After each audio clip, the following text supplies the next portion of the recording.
First, my name is Kenneth Bird. My company is Black Series Edition. And our second company is our Exotic Collection Screen Paints. We're also working on the Crystal Age page for our distributorship contracts. Alright, so people have asked me quite a few times about basically some people want to go into making their own screen paint products and the do's and don'ts when it comes to that. Well, number one, being able to add is one of them. You don't have to know how to add. I'm pretty sure all of us know how to add. If not, you get calculators for that if you're not good at math. But you do want to make sure that you are doing it correctly, because if not, you can end up losing your shirt, or you can end up not making a profit at all. You can end up working for nothing. So two perfect examples of two individuals who have done extremely bad in the field of screen paints. This individual right here, we're going to be talking about him quite a bit. They actually talk about him quite a bit in a few forum sites. This individual right here is a fellow who did not do his math correctly, and then on top of that tried to make a product that, again, can't seem to back up. Biggest mistakes you have to be to back your products up. Some people feel they can get on camera and feed a bunch of nonsense, put a bunch of dumb stuff in their website, and they'll pretty snatch up a few bucks here and there. This individual, even if he was able to snatch up a few bucks, still couldn't keep the money, because again, he literally has to pay money out to make an order. Now we know, because we've ordered about $700 worth of paints from him, and every last order money was put back into our account. Two reasons why: number one, he couldn't back it; number two, it cost him money to ship out the product. Several big mistakes he made. One of the big mistakes he made is containers. Containers can mess you up pretty bad, because you can end up giving out too much paint or not enough paint, or you could end up in the process of basically having, actually too much paint. Yeah, too much paint is definitely going to be a problem, where you're actually giving out more than you should. Somebody's working on the car out back. All right, so basically this fellow has his product down at 48 ounces. And again, it doesn't take 48 ounces to paint a 120-inch screen. It takes 32. If you go on eBay, every single person that's selling screen paint over there is basically selling it as 32 ounces for a 100 to 120-inch screen. He has it at 48. So because of that, his containers cost some more money. It costs more money to use ink to print out the labels for the containers, because they're much larger. Just about that little bit of ink, you'd be surprised how much it actually kills your printer.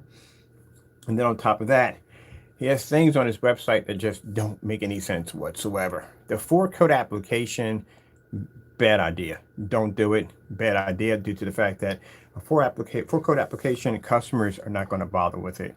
Again, it's too complicated for the instructions. They become a headache, and the customers don't want to deal with that.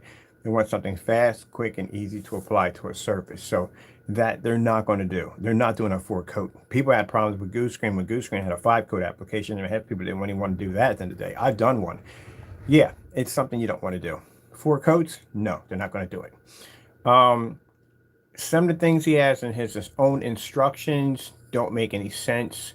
Let's go over here to the do-it-yourself coatings. As you can see, everything is sold out again.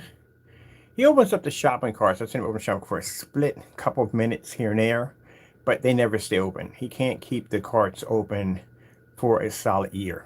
That's a challenge right there I got for you. Keep your shopping carts open for 1 solid year. Can't do that. Because again, I said before that if any one of these products were to sell, it would cost him money. Just too much money. Mind you, he has a 4-coat application. There is no way to be able to make 4 individual screen paints that are not going to peak over 160 bucks. And they're going to peak over 160 bucks very easy. Basic screen paint, as I explain you how to make it, costs 50 bucks a gallon. He's 48. So he's actually 16 ounces short for every 32. So he actually has to make, for him to make the 448s, he's going to need 1 gallon and 2 quarts to do it. So that means he has to put more money into that just to make enough paint to paint the screen on that 4-coat application. It takes about, let me see, it takes about, well, if he did it at 32s, it would take a gallon to literally paint a screen, if he's doing it the way we think he's doing it. Now, cheapest way for him to do this is to go the cheap road. And I mean the cheap road with basically he's just changing out. It's probably all white paint. and he's pretty much probably just adding black paint and changing out the different shades to give it the illusion that they're different coatings. That's pretty much it. Put some distilled water into it to thin it out to make it look like the texture's a little bit different, and voila, that's his product. But as I said before, you don't have to do a 4-coat. Anybody without a 4-coat application is going to be to overpower the screen. It's going to do much better. You don't want to do 4 coats on a screen. Nobody wants to do it. And as I said before, there's no way in the world he's doing 4 individual screen paints, because again, that would cost him a lot of money. If he did 4, think about it, he would do somewhere like I said, basic. First one would be basic screen paint, which is basically black, white paint, a little bit of silver and glitter. Second one, probably a reversal to make it darker. Start off with the black, the base being what do you call it? The base being black, and then put in white tablespoons or tablespoons in to change that over. They probably put silver into that and glitter. All of them pretty much have silver and glitter and black into them. He would have to have 4 different individual coatings, and again, like I said, that can run him anywhere from the cheapest being $50 to the most expensive being $80, and that definitely would go over his $160 mark, which means he couldn't make any money off of it. Another problem you have here, like I said, 48 ounces. How in the world does 48 ounces cover up to a 120-inch screen? Either your product has to be thick like peanut butter, it has to have very poor coverage. You're talking about 100, it takes 48 ounces to paint a 120-inch screen. That tells me right there that your screen paint has extremely poor coverage. Because on eBay, everybody over there is doing it at 32. Even Crow does his at 32. So how does it take 48 ounces of paint to do a 120-inch? That means your product has extremely bad coverage. Now, for him to say in this video that it's a very thin coat, well, it shouldn't be in 48 ounces, 48 ounce container. That should be in a 24. Something lower than the 32 if it's a very thin coat. By putting it in 48 ounces, you just told everybody that your paint has very bad coverage. House paint can do a 120-inch screen. Behr, Sherwin-Williams, any one of them at 32 ounces can do 120. How the freak are you doing 48 at 120? That's extremely bad coverage for a screen, and very bad. Other information he has here. The gain. The gain is another huge questionable on the gain. Screens are not 8 to 9. They're not 7 to 8. They're not 0.0 and 2.0. They're one or the other. Either it's a 2.0 or it's nothing. I've never heard of a game approximate. That's not approximate when you have an 8 to 9. You know what approximate means at the end of the day? It's an exact pinpoint number. Approximate 4 feet, which means it's going to be approximate 4 feet, not 4 to 8 feet, 4 feet.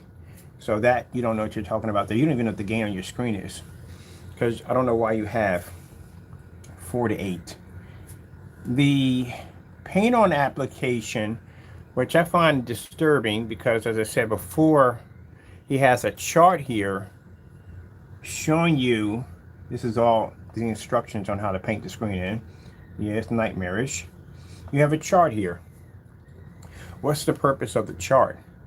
So the purpose of the chart he has is basic, and this is unnecessary nonsense to make the paint seem like it's something more than it's not.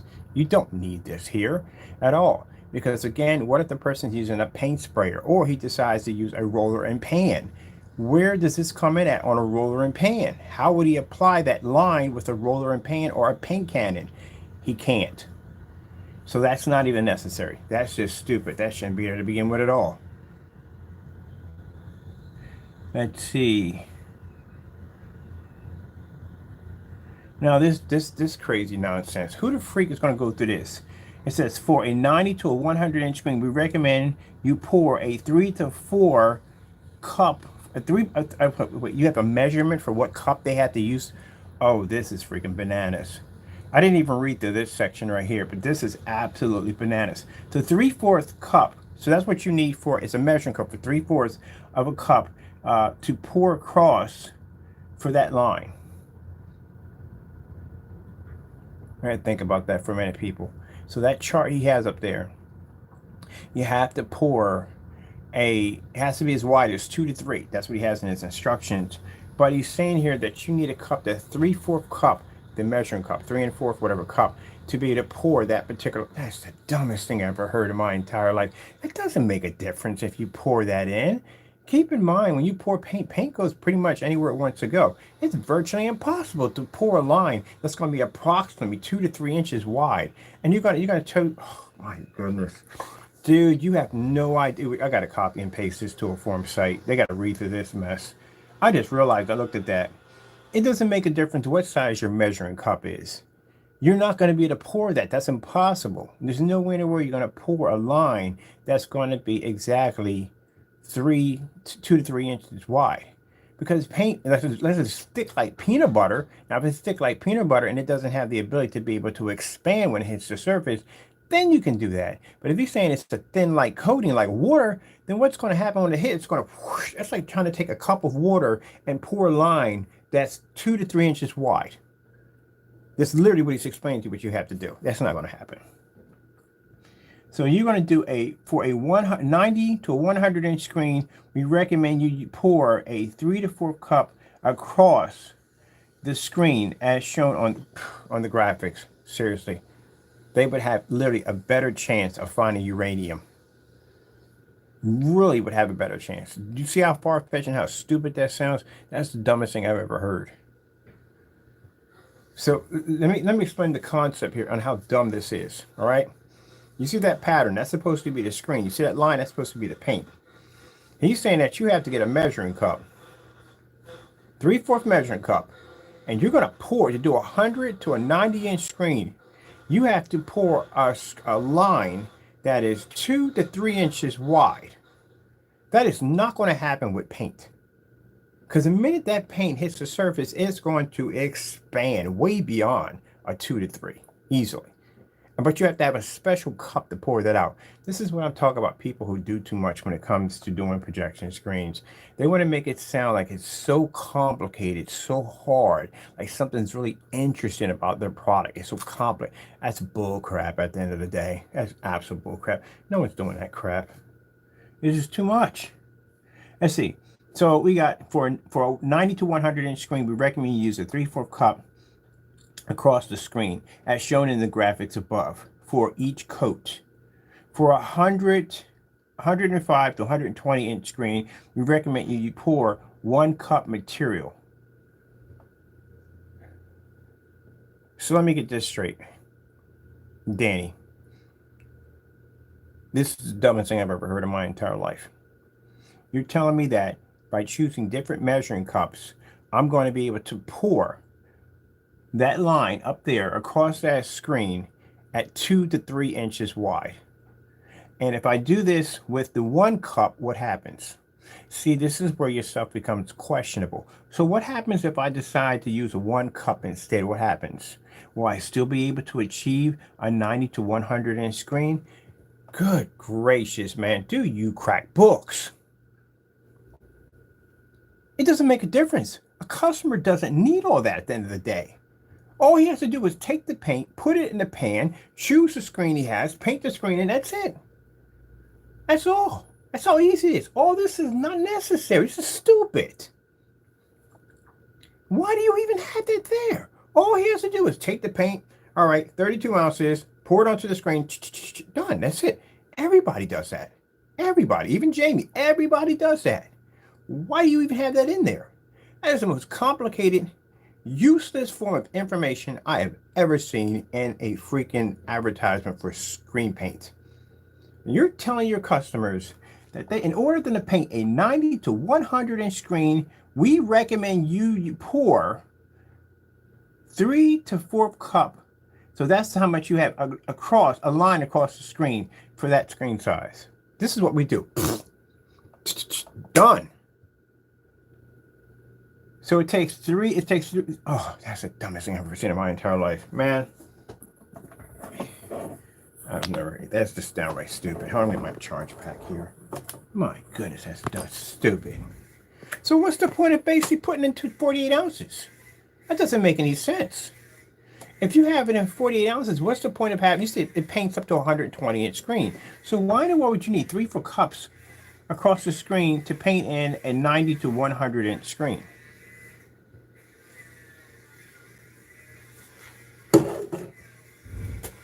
But yet it takes 1 cup to paint in a 100 inch to 120 inch screen. Materials that are shown on the screen is shown on the graphic chart for each coat. For 100 to 120 to 150, use a, oh, that's just downright stupid. That's idiotic. No, people, this is how you do it. See this right there? The line doesn't need to be there. So mind you, all those measurements he put in there, that's how you have to pour it out. How would this apply to a paint sprayer, or if someone is putting this in a roller, a pan and roller? How would that apply to that? Is you going to take that and pour a line across the paint pan and then take that, roll it in and put it onto the screen? How would that apply? Even funnier, how would that apply to a paint sprayer? So if this is needed, how would that apply to a paint sprayer? Stupid. This is dumb nonsense. Don't need to be in there. That's the dumbest thing I've ever heard in my entire life. Ensure your preparations. Ensure the screen surface is laying on a flat surface. Now he talked about basically that you have to lay it on a flat surface to paint it in.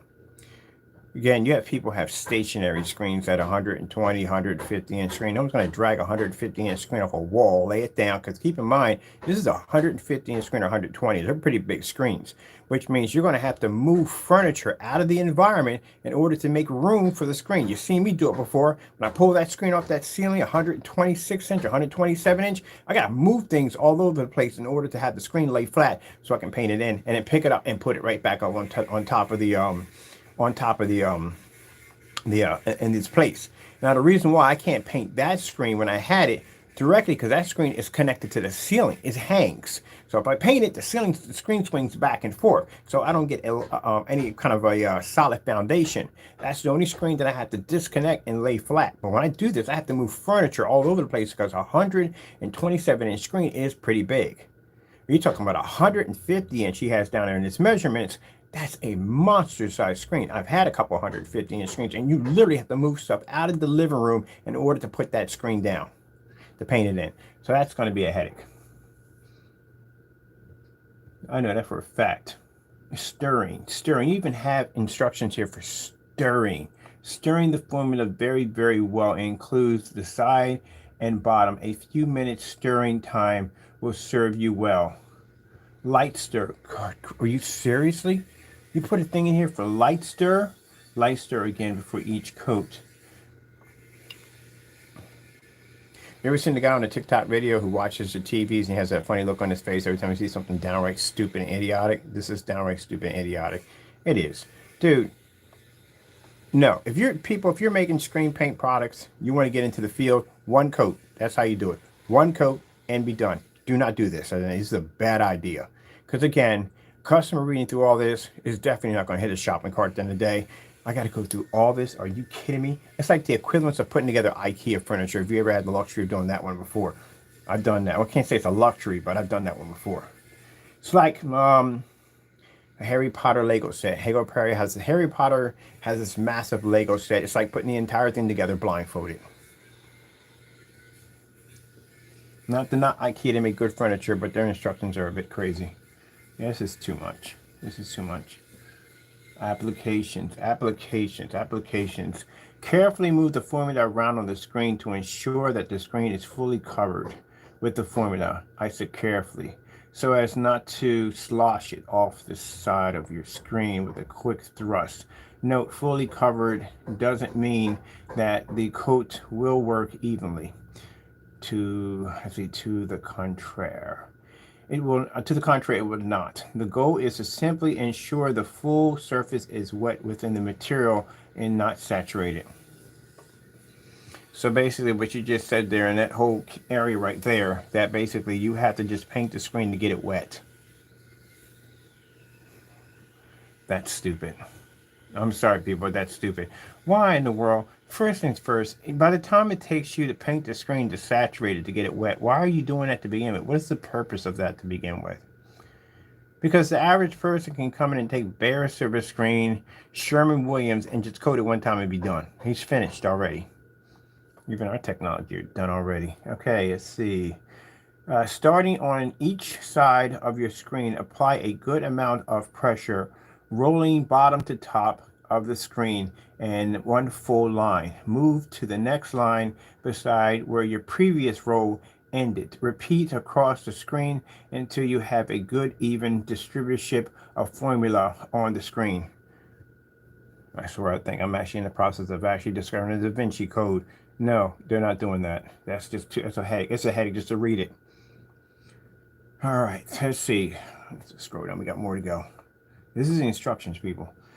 Starting on either side of your screen, allowing only the weight of the roller, no pressure, to repeat step 2. Repeat these steps 4 times.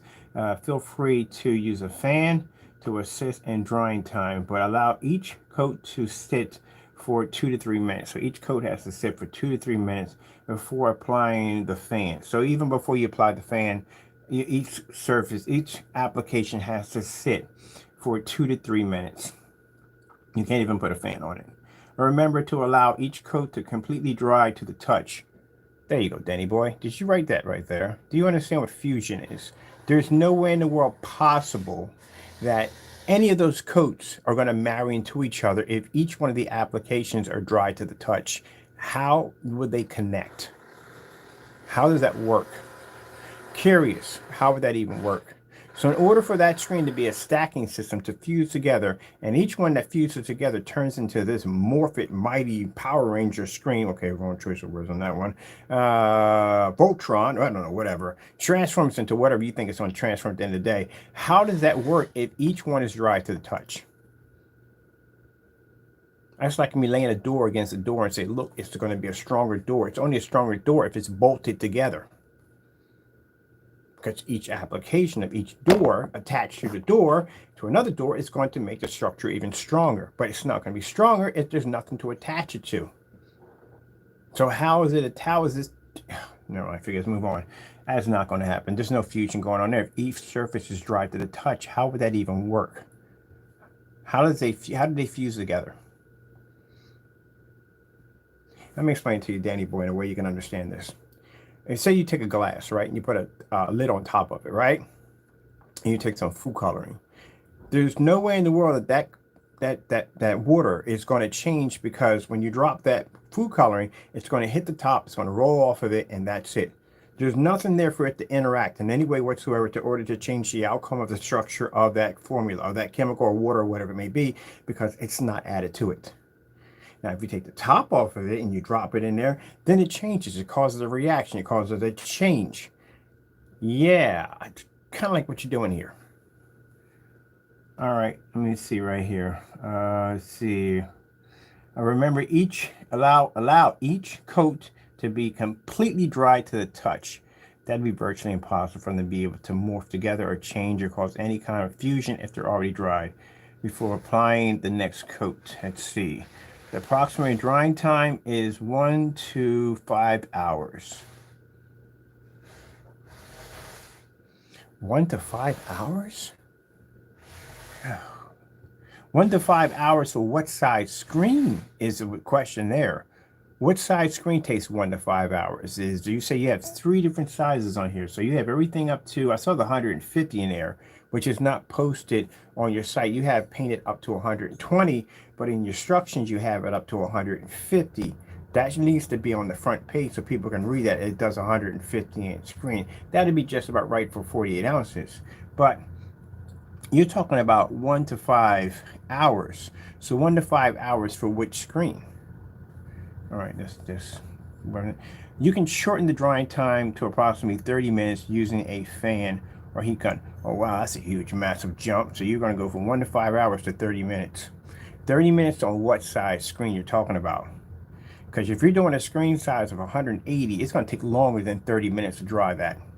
A lot longer. And if you're talking about using a heat gun, you're going to have to go over every section of that screen with that heat gun. At 180 inches, 150 inch screen, that's a pretty big screen to go back and forth with a heat gun with. That doesn't make any sense. Let me see. Let's see. You have heard us say that Partays coating is not a paint. It's a paint. Generally cures rather quickly. Okay, so it says right here, it says, you have heard us say that Partays coating is not a paint. Paint generally cures rather quickly. Then I would rather just use the paint. If the paint is going to cure faster, it's going to dry faster, why would I use your stuff? You just sat there and said it right there. You said paint cures rather quickly, so I would rather just do the paint instead. It's going to dry faster. Our coating will continue to cure. This is not your drying time. Well, that's not good to hear. Curing is a process by which the screen releases oxygen. Oh, great, I'm going to Star Trek nonsense. Oxygen and continues to dry. You copy and paste a lot of this nonsense offline. We don't need to explain all that in there to begin with. Right now, you just basically said that the house paint is going to dry faster, so I'd just rather just do house paint.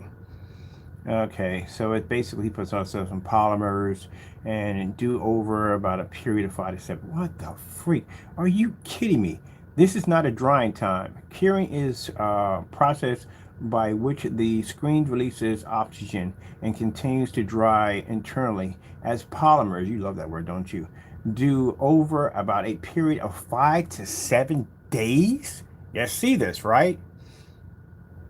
I'd rather go with the paint. If paint dries faster than that, you just said right here, he says, as you've heard, Partays coating is not a paint. Paint generally cures rather quickly. So I'd just rather just go with the paint.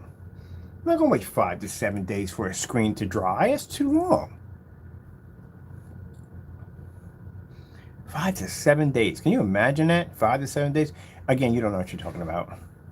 Your paint dries probably a lot faster than that. You just don't know what you're talking about. You don't know your product. There's no way in the world someone's going to wait 5 to 7 days for a screen to dry. Okay, because this is recommended that you do not wipe or clean the screen surface until after 24 hours. Gee whiz Louise, dude, did you write this really? Then you can clean it with a damp cloth.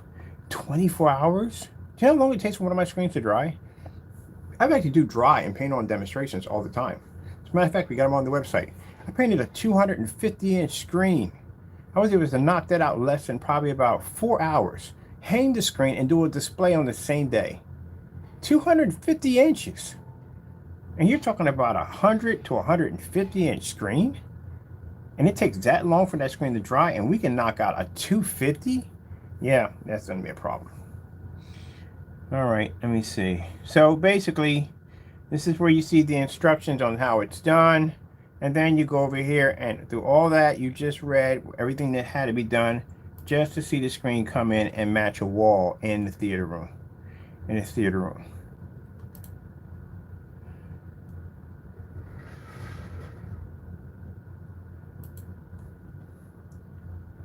So what was the point of going through all that, all those instructions, just to turn around and have the screen match the wall in the freaking theater room? And keep in mind, I'm guaranteed that room in the theater room, that wall right there, didn't take the same application as that piece of surface and the fireplace did. So what you just told me right here, if I'm a consumer on your page and I'm looking at that and I took the time to read through that, which I did, I'm just going to go out and buy whatever color your wall is and just save some time and money. I can get a gallon of it, which would be cheaper than your product. And there's no time or no work I got to put into it. Because I'm pretty sure when you did that room in there, you probably did your primer, then you applied that surface, and that was it. Pretty sure you didn't go through what you painted into that screen. So right now, this demonstration you have here proves that everything you have on your site is mumbo jumbo.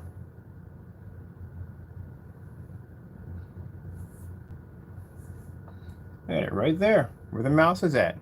That's his wall. Even the commercials match.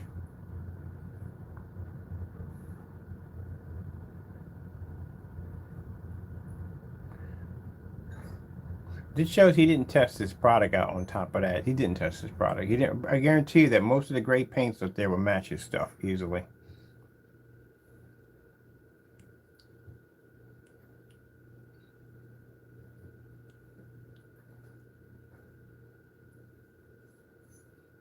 If black technology is not to your fancy, because we don't make great technology anymore, But if technology is not to your fancy and you prefer these lighter grade mixes at the end of the day, I suggest you go on eBay and you buy from those gentlemen over there. Don't buy from these people. They don't know what they're doing. Basically, reading through that instruction sheet to go through all that nonsense to have it match the wall in his theater room. This is why we requested for him to take that sample sheet and stick it up against that theater room wall and do the demonstration. He never did it. And the reason why he never did it is because he knew it was going to match. That's why.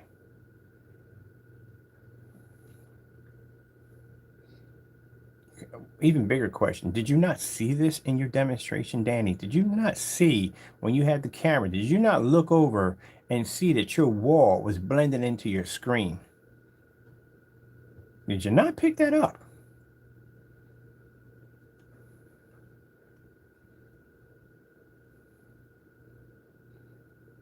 Guess what that wall is? That wall is paint. Guess what your product is? Your product is paint. This is the reason why he keeps saying over again, it's not a paint, it's a formula. Dude, it's a paint, okay? That's what it is. It's an actual paint. The reason why you claim it has this thin, light skin coating is because you put distilled water in it. That's what you do to thin out the product, to make it seem like it's something that it's not.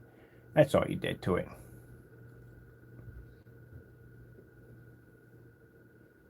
Now you see how he zoomed in on the camera really close? Because he realized that the wall was showing off and it was matching the part of his screen. But you can still see it right there.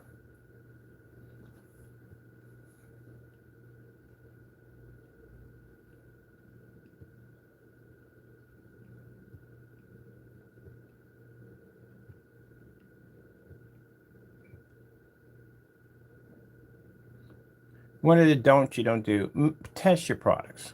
Test them. Test them against great products. Test them against everything. Test them.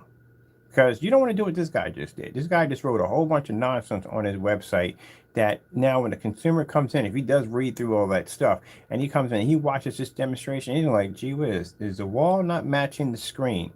Then why in the world would I go through and pay $160 for a product that I can just go to Home Depot, Lowe's, Sherman Williams, Benjamin Moore, and probably get the same color that he has on that theater wall and match the product? Another problem you have with that too is if you miss any of the applications, what is the outcome of the screen? What's going to happen? He doesn't have that in there.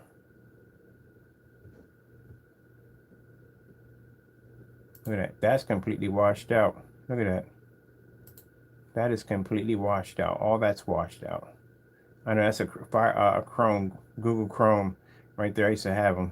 That's completely washed out. Yeah, that's, no, buddy. You gotta go through all this and a freaking chart just to go turn around and find out. You could have did the same thing if you just would have went out and just purchased some house paint. House paint that would match that, as I told you, is that Software Gray by, it's Software Gray and one's called, I forgot the other one's called. I think it was Software Gray by Sherman Williams. Does the exact same thing. Yeah.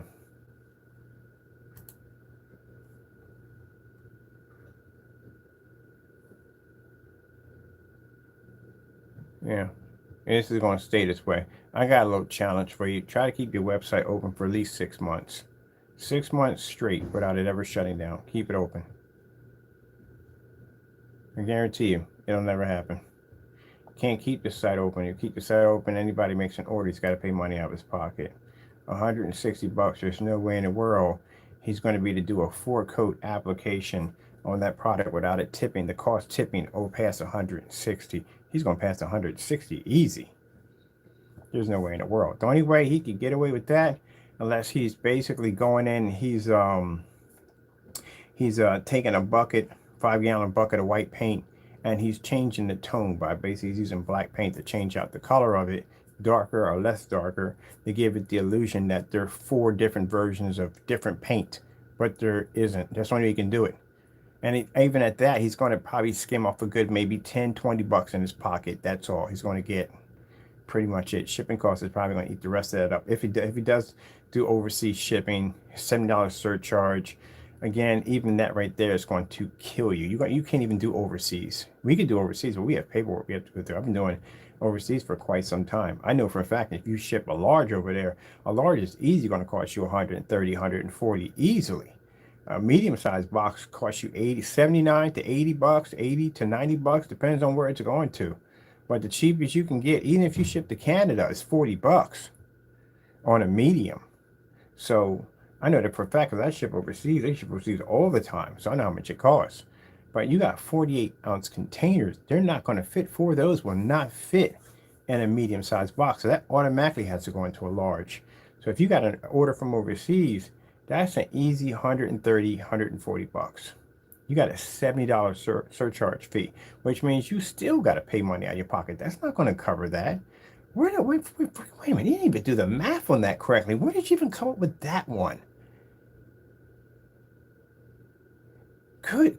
That's what happens when you just write, you don't know what you're doing at the end of the day. How in the world is a $70 surcharge fee going to cover? Oh, he's got it for shipping. If he's doing it, he did probably the same thing Jamie did. Let me see. Shipping and return policy.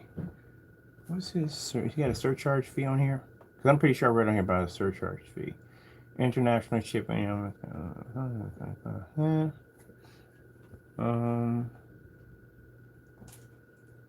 Let me see right here.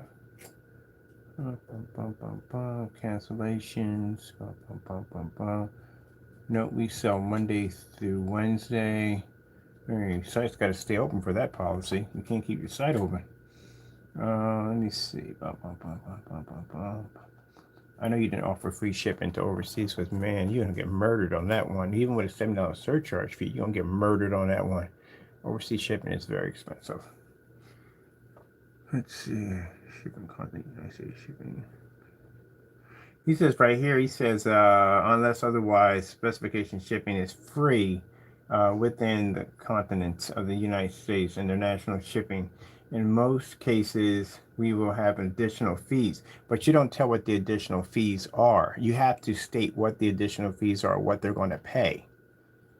At least Jamie has $70 surcharge on here, but you don't even have anything in here. I thought you had a $70 surcharge fee, and if you did, you probably removed it. But either way, you have to put down what you're going to charge them. They have to know what they're going to pay. You can't just say there's going to be additional fees. What are the additional fees going to be? How much are going to pay at the end of the day? What is this going to cost me? You don't even have that in there. That's not good.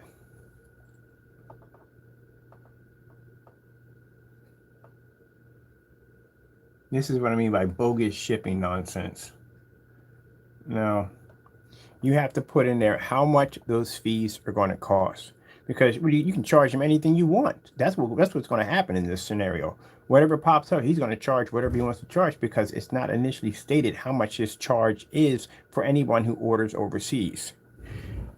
Oh, you guys are so crooked. You're so freaking crooked. You're thieves at the end of the day.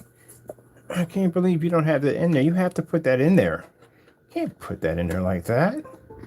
You could charge him something insane at the end of the day. And tacked on, and you can charge them more money. That doesn't make any sense. You have to put down exactly what they are paying, so that way they know to add that in there of what it's going to cost them.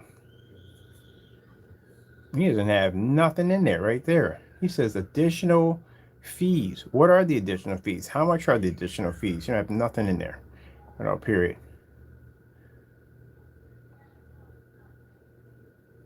Let me see. Yeah, that's bogus. That's nonsense. Additional fees. What are the additional fees? Like you go buy a car. Oh, we got additional fees. What are the additional fees? How much are they? You need to know that before you walk into the dealership. You know exactly how much money and what this is going to cost you at the end of the day. Or if you need to go someplace else. Are you being charged additional fees after you make the purchase? Or before you make the purchase? How does that even work? Because if it's basically before, then you would know exactly what the fees are because they'd be listed in there. All right, we're going to charge you an $80 fee to ship it overseas. Okay, then that gives me the option like, I don't even want to pay for that because I don't want to pay that $80. But he has nothing there. So that means that after you make the purchase, the fees will pop up. Tell me where it's not. Honestly, tell me where it's not. If you go buy a car and the car says you're going to have additional fees on the car, the first thing to ask is what are the additional fees and how much are they? Because you want to know whether or not you just may go somewhere else and go buy the car at, because you can probably go somewhere we might have to pay those fees. How high are these fees? At least you can do a comparison. Okay, they charge this much, they charge that much, they're a little bit cheaper, I'm going to go with them over there. But you can't even do a comparison because he doesn't tell you what you're going to be charged for those fees because it's not listed there on the website. You can't mention that in a video. That doesn't work. You have to mention that on the website. Everything we talk about on our product is on the specification sheet. It is right there for the customer. Dot, dot, dot, dot, dot, everything. But you can't go in there and tell people that you're going to charge them a fee. So where does this fee come in at? Does it come in after I make this purchase and then this fee pops up? Can you imagine paying for something and you find out you got like a $200 fee popped on there, or maybe 130 or 100 for even 80 bucks? Even people freak out over 50 bucks.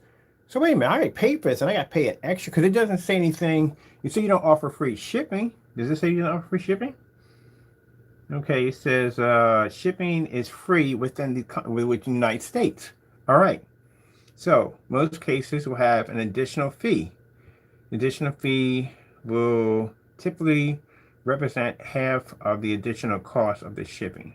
Yeah, so basically, if it's half of it, then you're talking about basically, oh man. So if you're shipping this over to, let me see, it's gonna cost 100 well, for 120. You're still going to have to cough up 60 bucks out of your pocket. Well, they're going to cough up 60 bucks out of theirs if it comes to 120. And you got to cough up the other 60. So he's going to pay half of it. So that's going to be 60 bucks that you got to pay out of your pocket. There's no way in the world. There's no way in the world you can pay for the shipping costs, afford to pay for the shipping costs, and let alone you can't even ship the product within the United States because, again, like I said, your overhead and making your product cost more than what the product costs to sell because you have a 4-code application attached to it. That's where he messed up. And he has a 48-ounce container. That's another mess up on his behalf. So there's no way in the world. You'd be broke. You definitely be broke. There's no way in the world. So somebody orders overseas and says it's $120 for the shipping fee to ship it over. He's going to ship it in a large box, not a medium box, which is going to cost more for the large.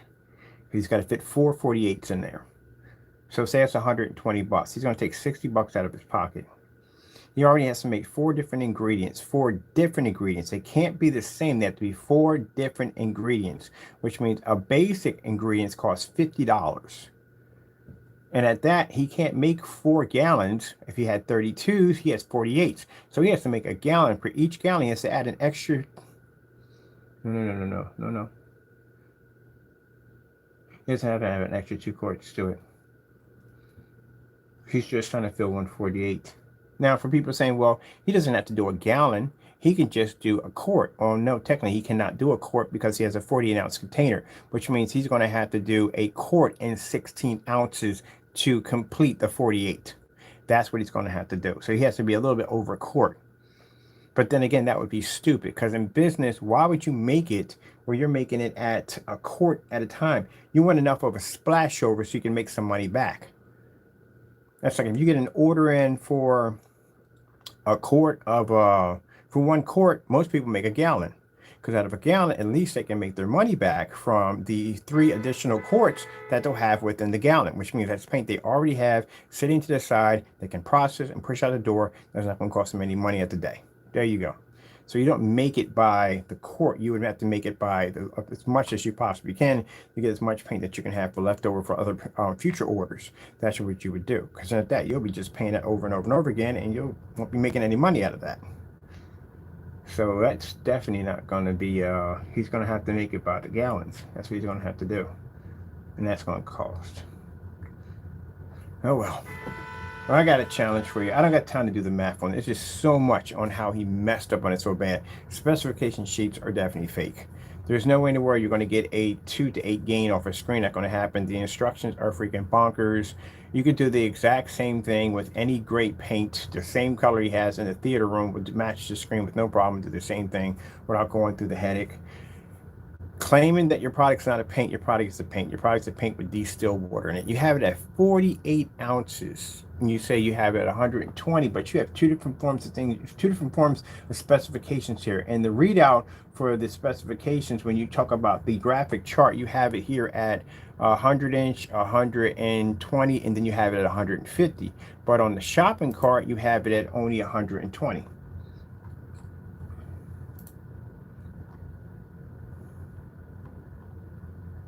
See, right there.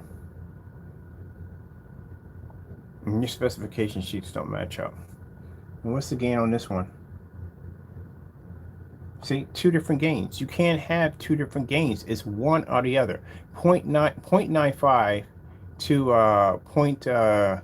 0.95, the freak is he putting up here? No, I'm sorry, buddy. That's not even right. Then you're talking about easy, cheesy 3-step application, but you just showed a 4-step application in your videos. Oh, man.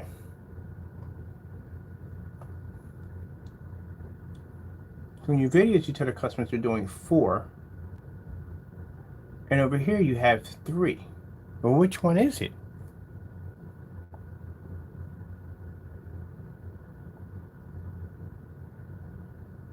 Even a child can do it. No, child's not going to do that. And at the end of the day, a kid is not going to do that.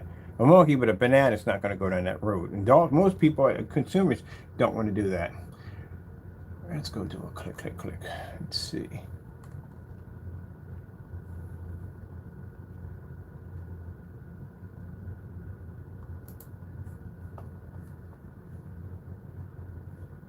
We have all these. We ordered all these already. I have cancellations on all of them. We ordered. We went to the site and bought them all.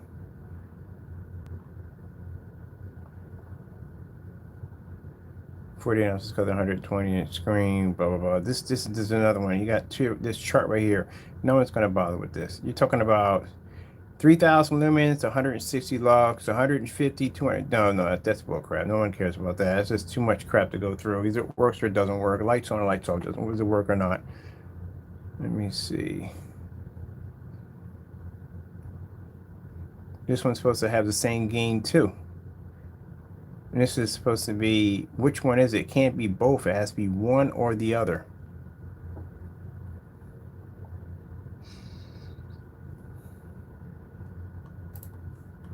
Let's go to this one. We got all of these. We ordered all of these. None of these. We get orders. Gave us back the money on all of them. You can't back this products up. All these demonstrations. Look at this. This is in the dark. This is in the dark over here. Dark. These are all dark environments. Put on the 20th. This is supposed to be a dark gray. Same thing with the whole lux meter. Yeah. So in order for you to use this at 3,000 lumens, for the lux light you have in your environment, this is what he's saying. So you have to go measure how much light you have in your environment in order to use this screen paint on the caliber of lumens that you're using for your projector. That's a headache at the end of the day. We don't do that nonsense. We take it into the room where it's maxed out. We drop 1,000 lumens in there, the screen has to pull up. That's it, done. We don't go by that measurement chart and all that nonsense. That's why we can do 250 a monster screens outside, because our technology doesn't do this nonsense. This is just a big headache. So you have to go into your environment, take out a meter, and see exactly where your lux actually pulls in, how much light you're pulling off in your environment. And that will tell you right over here what projector you can use. So you can use a 3,000 lumen projector if the lighting in your environment comes to 250. You can use a 2,000 lumens if the lighting in your environment comes to 200. Oh wait, sorry about that. I fell asleep. You can use 150 lux if 1,000 lumens. Guess what? We don't use any of this at all. 1,000 lumens, we set it up in a maximum zone. We hit it with the projector. It turns on. We do it against the certified screens, white screens, black on black screens, and we knock it out. That's how we do it. Done. Move on. And see, don't do this, people. If you're doing screen paints, don't do that. Don't even bother with that. That's a bunch of mumbo jumbo nonsense. Let me see. Bump. See right here. Look, now why would you have here? You have here, it's a roll on or spray on. How would a spray on work with the application you just put into the other part and how to apply the screen? So if you're telling people they have to pour this line down the center of the screen, how's that going to work for a paint sprayer? I would love to see him do a demonstration on this. I don't know how he would do it, but I'm curious how he would do this. If you're telling me you have to have a certain measuring cup to pour a certain line down the side of a screen in order to do a 100 inch or 120 inch or 150 inch, but how would this work to a paint sprayer? Because with a paint sprayer, what are you going to, I don't even know how it even works. It's just bending my mind right there. Just open up the cup and you're going to pour the paint down and then put it back up and hit it with the sprayer. That's not going to work at the end of the day. How would that work? Are you just going to spray a line across it and then wait for it and then spray it? That's just stupid. So no, that's not going to work for a roll on. Roll on, yes, but for a spray on, no, that's not going to work. So I don't even know why you would have that in there. Yeah, it's the same gain on this one. I bet you all these have the same gain. And again, there's two different gains here. You have to have one or the other. You can't have two, one or the other. Okay, let's go over here. So grab another one. We already did all three of these, had the same one. What's the color? I'm curious real quick, people. What's the color on this one supposed to be? This is a dark gray.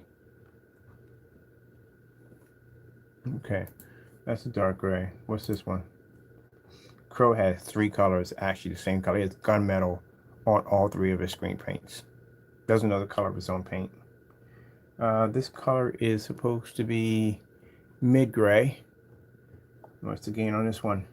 Same as the other one. Nothing new. All right. Actually, your specification sheets are all saying the same thing. I just noticed that they're all saying the exact same thing. Let's go over to let's go to this other one over here. Let's see what we got here. This is the Plus, Vega Plus. We ordered this one. What do we have for the Vega Plus? What color is it? Dark gray.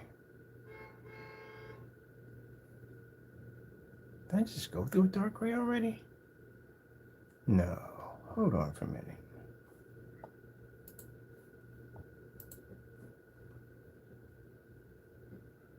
Light gray, mid-gray, dark gray. That's what he has.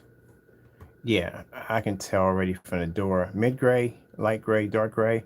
That's a couple of shades of, that's black paint going into white paint. That's how it's made. When they do that with screen paint back in the day, 10 years ago. If they did a mid-gray, they did a dark gray, whatever it was, that's how much black paint they would add into the screen to get that shade.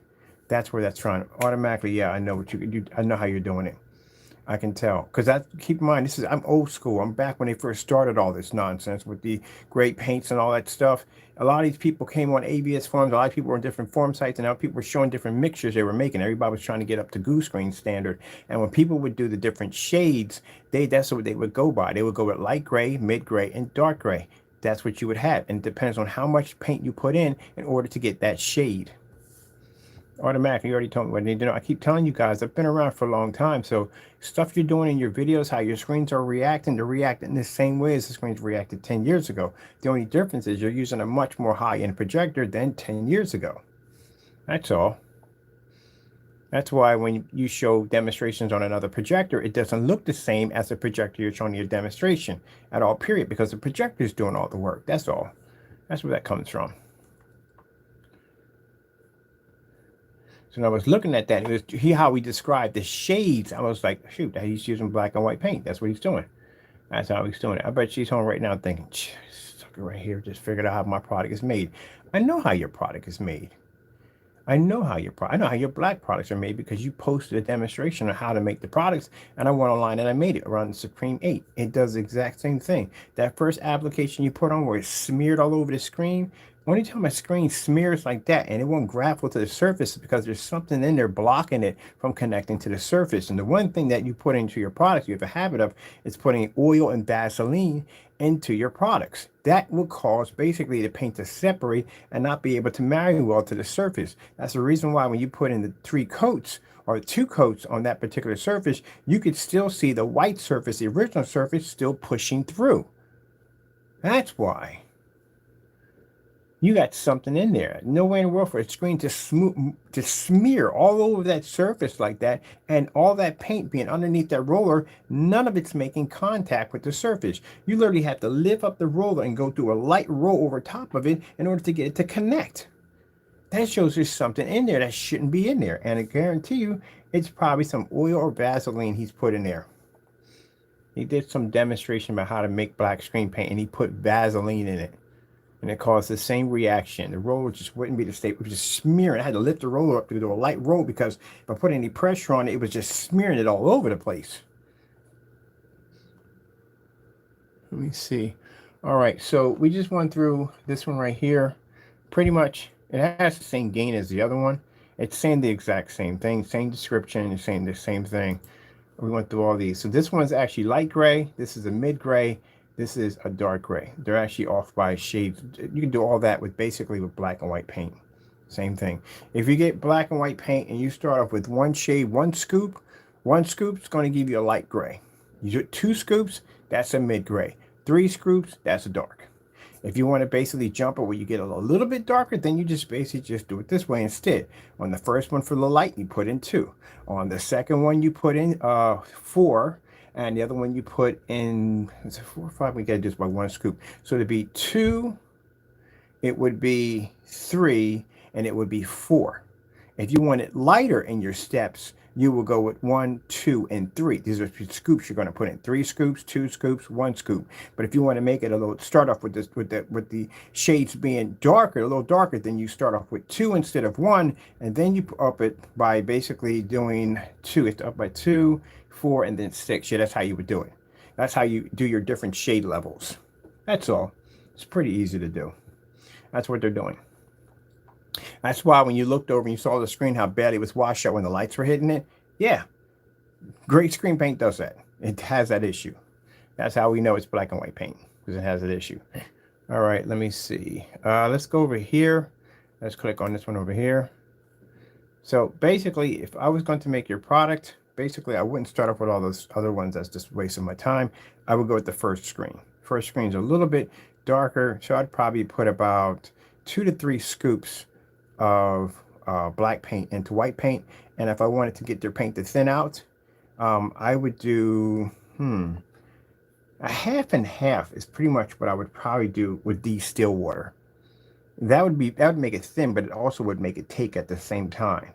So if I wanted to thin it out to make it where basically it would be able to grapple to a roller, but also be used with a cannon, I would do a half and half. That's what I would do. And I would do it with a quart at 32 ounces. That's it. Now, if I wanted to advance your version of your product, then basically what I would do is I would do a half silver and half water, combine that with about 2 scoops of black paint, and I would drop a little bit of silver into that. There you go. I can reverse engineer all your stuff that quick, that fast. And I can do it with 1 coat application, just like that. I know how your stuff is made. The minute you mentioned the word de-still water, automatically knew. It clicked that quick. I was like, oh shit, he's putting de-still water in it. That's how you're thinning it out to make it seem like it's a different texture. It's a real thin coat. And you lie and you say the de-still water, because when a person gets it, what's going to happen is when they open it up, they're going to see a separation. They're going to see water in there. So you have to explain why that water is in that container.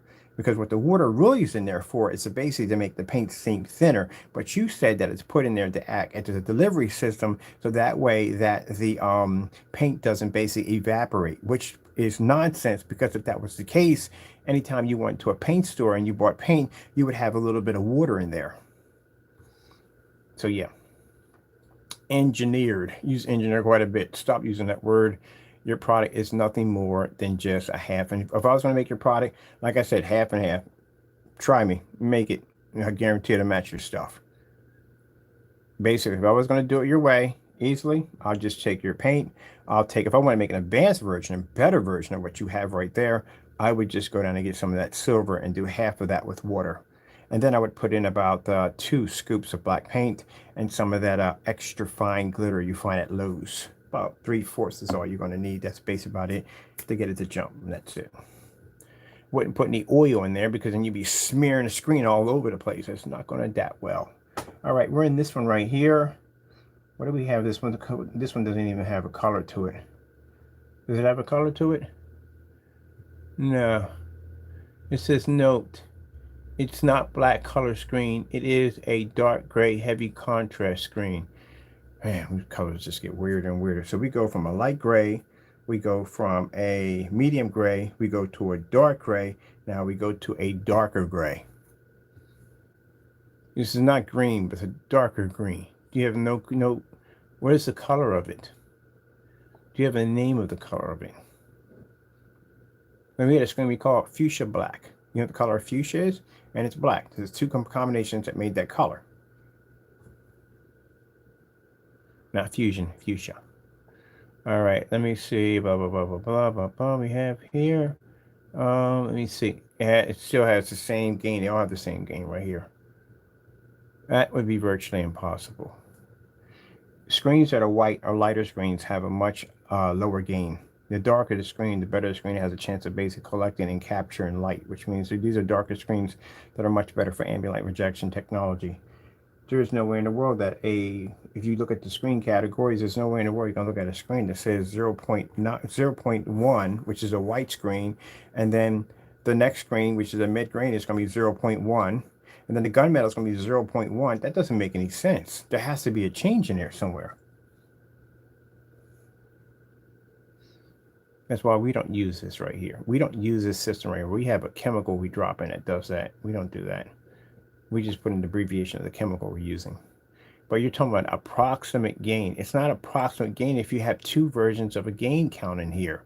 Which one is it that makes it the approximate gain? Can't be both. Whoo, man. Freaking Georgia ghost.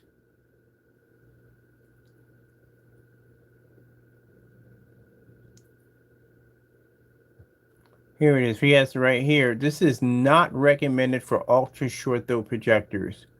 Projectors less than 2,000 lumens. So you can't use this on an ultra. It's a dark gray. It's not black. It's a dark gray, and you can't use this with an ultra short throw projector less than 2,000 lumens. Well, that's a lot of freaking problems there. We don't have that issue. All right, that's what's this have right here? Spray on. 3 color game of easy steps.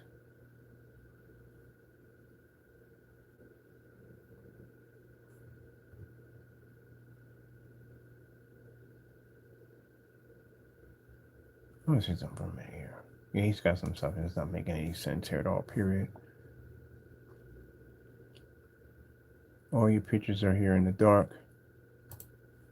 See, you're sitting in the dark and your screen is actually, we said it was gray, but you're in the dark here. All these are in the dark. Look at this. That's a dark environment.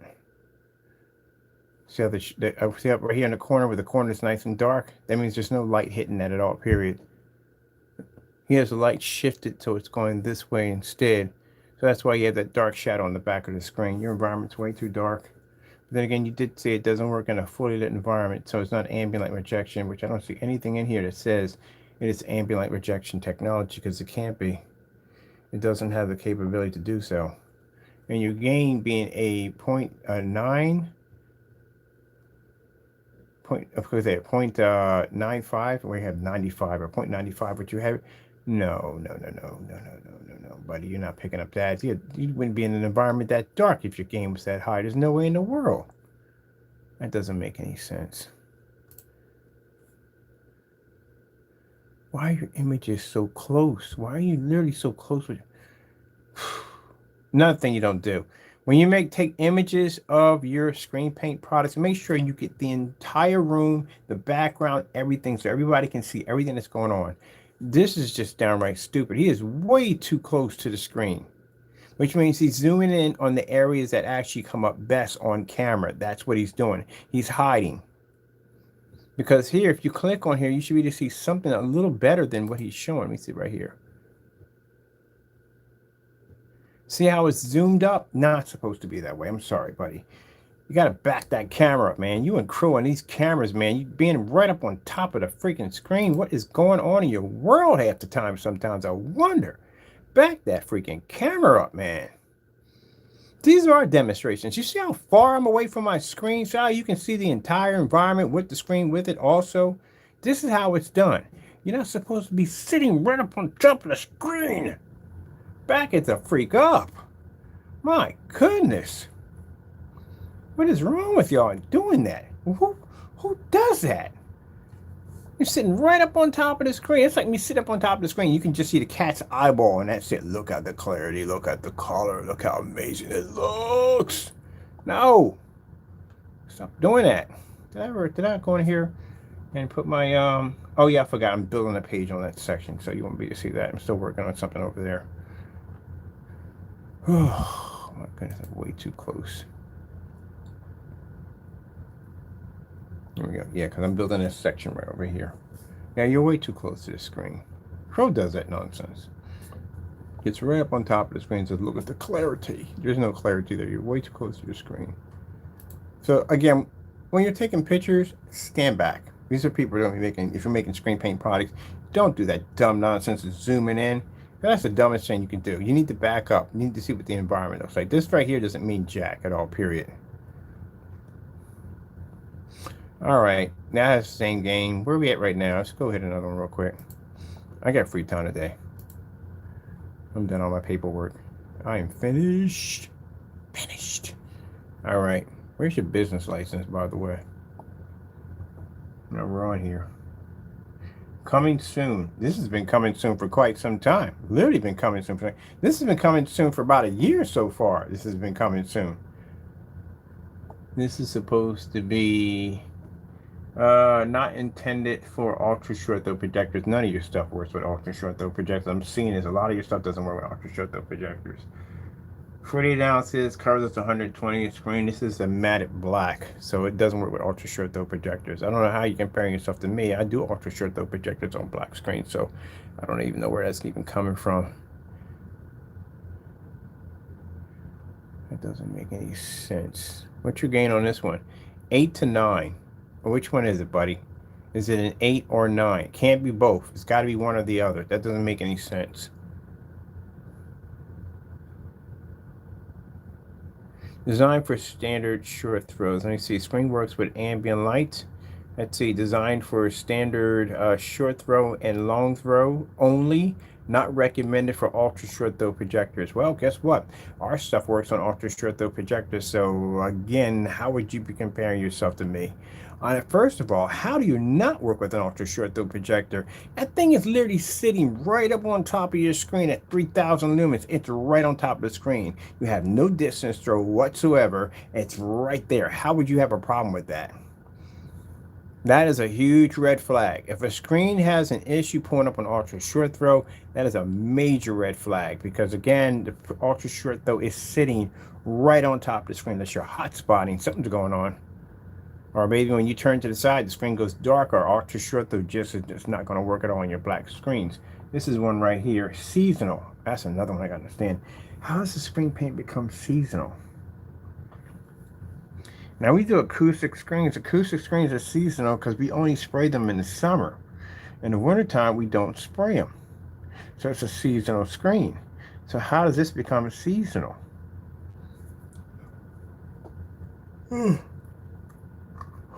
I'm telling you, this is the stuff you got to thoroughly read over websites. This is why we have all that information in our site for you to read over.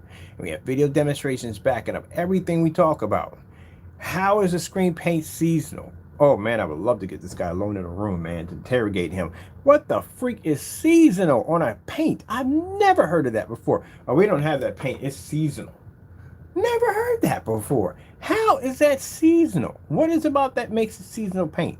Is it, I can see if you had like a special paint that was made for Halloween or for something that involved a season, that they only bring it out for that season. That's like trying to buy a freaking winter coat in July. You can't do that because it's a seasonal item. You can't find freaking snow shovels in the middle of July. It's a seasonal product. So how is a paint seasonal? That doesn't make any sense. That's what I mean by the dumb nonsense that's literally all over this website. Take the time and go through these websites and read them. You'd be surprised some of the dumbest things you will find, that they say this stuff because they're hoping to hook people who don't know anything at the end of the day. That's what they're hoping for. Somebody like me, they don't want on their site because we can see through all this nonsense. I don't even know how that's seasonal. You explain to me how that's seasonal. I really would like to know that one. Do a video, tell me why that's a seasonal paint.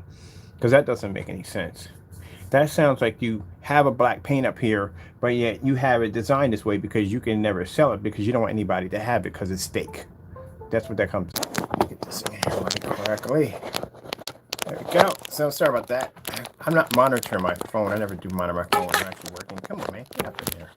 Don't monitor my phone too much when I'm working, and my phone died on me. Hold on, let me unplug this again. Make sure my charger's in there good. All right. Perfect. All right, cool. So bottom line, I had to put the quick charge in so I can charge my phone back up again because I was not monitoring basically my battery life and my phone died. Getting into this, man, getting into this. All right, so what I was talking about is basically the do's and don'ts of screen paints. People that are going to be getting in this field, or you're thinking about getting in this field, a couple of people asked me about basically getting into making their own screen paint products. And there are just two people who do not follow behind at the end of the day because I said before that these people make the most serious, most awful mistakes when it comes to screen paint products. As I said before, the fellow we have here by the name of Partey AV, this is his product over here, and in his products, there's just a lot of stuff going on that shouldn't be going on his products to begin with. Number one, like I said before, having the gains on his screen are basically not just saying two different things. One saying it could be this, one saying it's that. On his black product, he's saying here it's 8 to 9. There's no such thing as an 8 to 9 in any form of screen paint. And not even motorized projection screens and fixed frame screens that have a gain capability. There's no 8 to 9. It doesn't exist. Do your research. Like I said, go in there and try to find a projection screen that says approximately 8 to 9. No, it's one or the other. It's like buying a projector one saying 720p, saying 4K. Can't be both. Knockoff projectors do that all the time. They always give you two readings on resolution counts. All right. Right here, with this product here, cannot be used with ultra short throw projectors. Don't even know how that's even possible because it's a screen paint, keep in mind. Now I can see this happening with a screen that's using a reflective material, much like the certified screens have that kind of reflective material. They basically have a problem sometimes working with ultra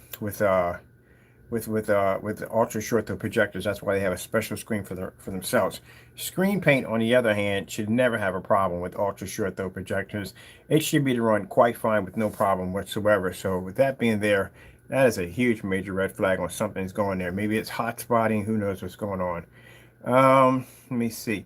And on top of that, what I was talking about seasonal. How is a screen paint seasonal? That is virtually doesn't make any sense at all. Christmas coats, Christmas in July, Christmas trees, certain things, trying to buy Halloween candy or whatever crazy stuff you may try to do. That product is out of seasonal, but paint is not out of seasonal. I don't know how that would even be possible. I don't get that one. All right. Let's come out of here real quick. Can we get out of here real quick? Can we pop out of here real quick? We're just in here. All right, then we'll just go over to, let me see what we got with the coding applications. His page is acting weird for some reason. Hope he's not in here poking around on his own page. Because something is not working right in here. For some reason we can't get this other page to pop up. What's going on in here?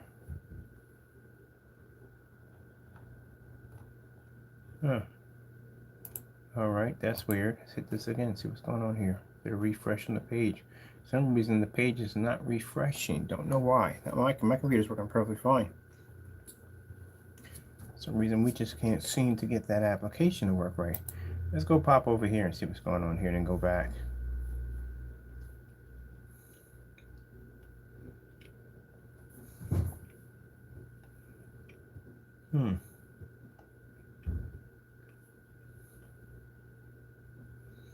So bottom line is telling me that it's requesting the page, but it's having a problem trying to bring the page up. Let me see that for me. Make sure it's not my machine over here.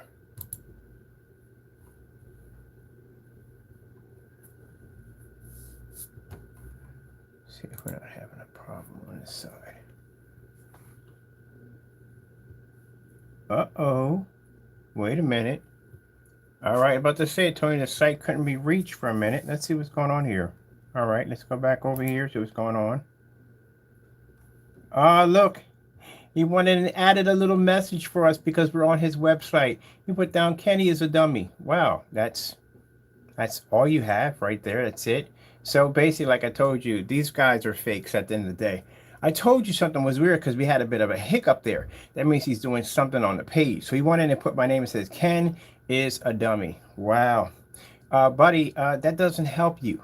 At the end of the day, you can't explain that your products don't work, they don't function. Can't make this up. I told you they have a habit of exposing themselves. Very unprofessional. This is supposed to be a person that's supposed to be a professional at the end of the day, and this is how he carries himself on his own page. Oh, please keep that there. We're definitely going to come back and do some more demonstrations off that right there. So as I told you before, these are people when they get caught, they can't back their products up. And when they can't back their products up, the first thing they do is they get into these insults, they get angry, get upset. Let's see what's going on, see if he changed anything else on the page. Let's see. Well, you're on your page. Why didn't you open up any of your shopping carts? Oh, you can't open up shopping carts. Can you try to keep your shopping cart open for 1 solid year? At least 6 months, at least. So he came in. I told you something was weird at the page. He was editing something because I can tell basically how the page is delaying, that he's in there doing something. So he comes into the page. He puts this up here. This does not discourage me. This does not mess up the stream. It shows at the end of the day that you are supposed to be a professional at the end of the day. You are selling products to the customers. And this is how you carry yourself, because you can't back up your products. Your products make no sense whatsoever. And again, for a customer to read through all of that just to have the product turn around and you match your theater wall. What is the point of basically buying your product? Just want to get the same color your wall came in. Nothing makes sense here at all, period. You would never hear me go into my site and type in some dumb nonsense like this because, again, I'm a professional. But this is a person who's clearly not a professional. What you need to do is go in here and clean up some of this mess you have on here that doesn't make any sense whatsoever. So let's finish up right here. We're not finished. We're not done yet. We're going to come back here and talk about how unprofessional he is. Now, like I said, we got this on recording, Danny. If you decide to go in and remove it, doesn't make a difference. We still have it on recording. So this is what happens when these scammers or people who commit fraud get faced with real facts, real questions, and the first thing they do is they go into the defensive, they get upset, and this is how they display themselves at the end of the day. So that means we're getting there. We're basically hitting some buttons. When I see stuff like this, it means we're hitting buttons. We're actually really digging into them for them to display something on their website like that. Let's go over here and let's check out the rest of these coatings. We're on this one or next over here. Let's see. Did he lock the carts? I think he locked them. See if we can get access in here. Seems like he's locking them. He's doing something in here. That's why we had the delay going on. I'm going over here on my second computer over here to make sure that it's not us at the end of the day. That it's strictly him. So let's see what's going on here. How about you, Danny, while you're in there doing all this, why don't you go in there and fix some of those lies you have about your products? I tell you, we can't make this up. We literally can't make this up. They do this stuff right in live all the time. See how it flashed like that? All right, let's see what's going on here now. We're in here already. We got access in already. Let's see what's going on this page right here. All right, 8 to 9. They're all saying 8 to 9. So basically, he doesn't know the proper gain of his product. He doesn't know. So most of them, the other ones, the lighter products, are saying like 9.5 or something. And these are all saying 8 to 9. So this is supposed to be black. It's seasonal. Same nonsense. Yeah. Doesn't work with ultra short throw projectors. Again, I don't even understand how that one even works. Let me see what else he has here. Yeah, the same thing, 8 to 9. It can't be 8 to 9. It has to be one or the other. Let's pop out of here real quick. Now, you think this bothers us? No, it doesn't bother me at all. This tells me at the end of the day that we actually hit a nerve. We ruffled some feathers. For him to go in and do this to his own website, not professional at all, period. And if you could back your products up, then you would have no problem. Now, y'all can easily go to my website. What are you going to say bad about my site? Everything's spelled correctly. We can back up all our products. We have video demonstrations backing up everything we talk about and everything we do. What can you say? Nothing at all, period. As a matter of fact, I have y'all canceled orders on my site. You don't have one canceled order from me, not one. So it tells you can't back your products up. But let's go through. We did these right here. Let's do this one over here. Let's see what we got going over here. Okay, this is supposed to be seasonal. Again, another seasonal. No pictures at all, as you can see. This is, whoa, wait a minute. That's saying the same thing as the other one? Black. I want to be sure. I like to be sure on this kind of stuff. This is unleashing soon. Let's go back and look at that again. I want to be sure on that. I don't like to say things unless I'm 100% sure on this.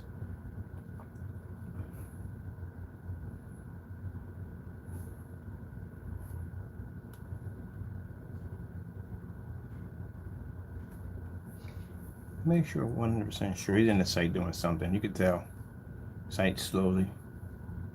He's in there doing something in there. This one right here is saying unleashing soon. Hey, when is this coming out anyway? Because I'm still waiting on this. I have not seen this. I guess it's seasonal, but it doesn't tell what season it's available in. Okay.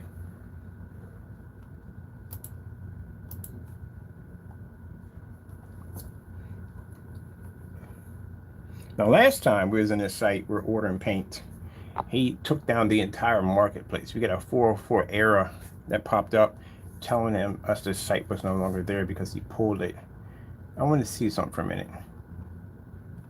This one right here and this one right here. Make sure we got them right here. All right. All right. This is supposed to be, has a 0.95 to 0.01.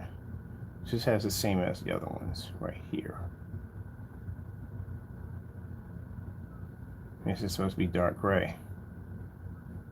But you have two dark grays on here. There's a dark gray right here. And the other one's also a dark gray. We have two of the same colors on here. So let's go to this one. This one we already did when this is the black. On this one right here. Let's see the availability right here. Black does not work with ultra short though projectors. This one's an 8 to 9. Again, you can't have both. It's one or the other. That's how it has to work. Something's wrong there with that one. This is the last one. Let's click on this one. What is this one right here? This is an ultra black. So you got what? They're both black. Okay, let's go in here. Let's see what this is. What's the color? That's the color of it. Doesn't make sense anyhow. This has a 1.1. How the freak do you have a? All right, we're done. Usually white screens have this. This is what a white screen will have. A 0.1.1. This is a white screen. White screens usually have that low of a gain. It's virtually impossible for a black screen or a screen of that caliber to have a gain that low. If you look at elite screens have the 0.9, which is one of their white acoustic screens. When it comes to the basic screens, you see one of the screens, the Dark Star 9 has a 0.9 gain. The other screens will have something like 1.6 or something like that, but they'll be lower. The darker screens have the higher gain because they pull much brighter levels, and on top of that, they pull better contrast and color. They have a higher reflective surface for higher gain. That's why, because they have to up the gain on those screens because, again, being a darker screen, the white levels and stuff are going to drop. So that's why they have a higher reflective surface. But they always have a much higher gain. And there's no way in the world you're going to have a screen that's supposed to be black with a 1.1. That's extremely bad. That's very bad. I mean, that screen can't generate light. I mean, everything that's going to pop up on that screen is going to come up super dark. A 1.1 gain is extremely poor. So how in the world do you have a screen here? This is supposed to be black. And it has approximate gain. One gain there. That's supposed to be ultra black. And that's a 1.1. But you got the other screen with a high gain of something like 9 point something on that one. The reason why, like I told you, that screen can't generate white light, and I'll show you. See that right there? That's the first sign. See how this is coming in blue? It's supposed to be white, not blue. That screen has a hard time generating white light. That's very poor, extremely poor.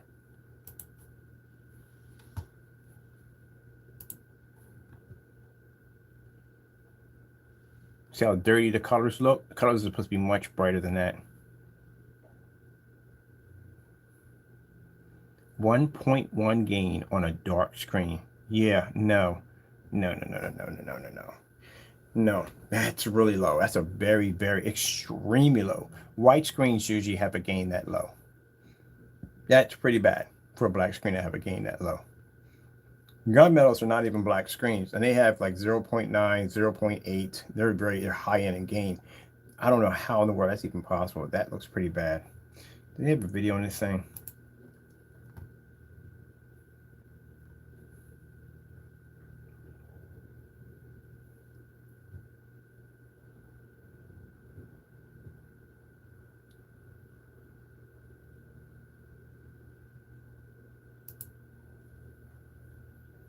Yeah, and there you go. I told you. This is supposed to be in the video. This is the one with the fairy in the background.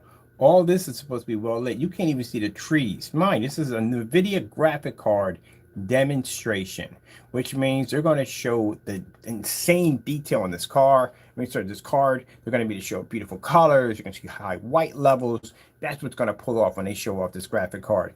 Can you imagine this card costing $3,000 and you looking at the video, and this is the video that's coming up? I wouldn't even go near the card at all, period. That is really, really dirty.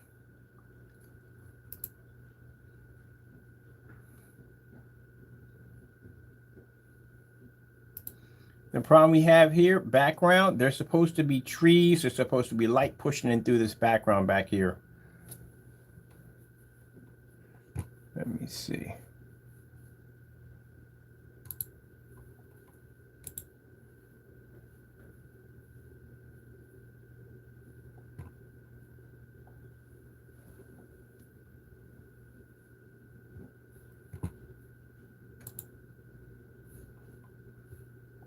That's really dirty. 1.1 is bad. That's extreme, and I can see why. It is really dark. All this is supposed to be well lit. You can't even see that.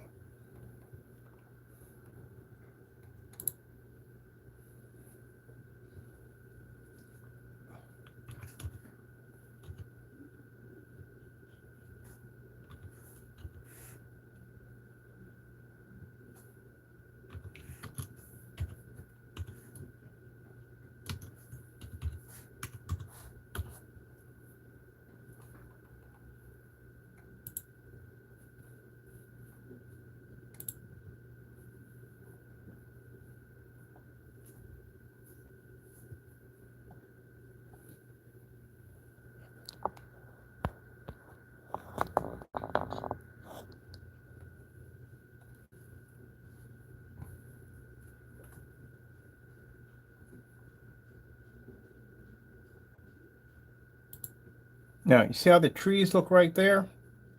We're going to go back here.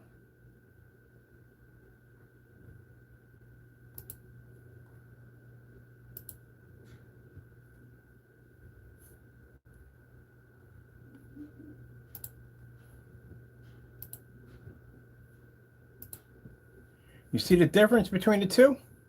You see how dark the corners are back here? How you can't make out the background over here? The tree is supposed to have detail. That's what a NVIDIA graphic card looks like. I know I have in my machines I invested in their stock. That right there is what it's supposed to look like. This is not what it's supposed to look like. It's coming up too dark. One of the problems I see, and when it comes to people trying to make black screen paints, the biggest problem I've seen is you see this really overcast shadow, like them old-timey pictures that have that overcast shadow, like that circle overcast kind of shadow. They don't pick up their corners sharply. They will concentrate on things in the middle of the screen because that's what will pull up best. That's what will come up best. Little things in the middle will pull up. You'll notice those zoom in on those particular areas. So that's one of the things we're seeing. The detail is completely gone right there. It's nothing even there at all, period.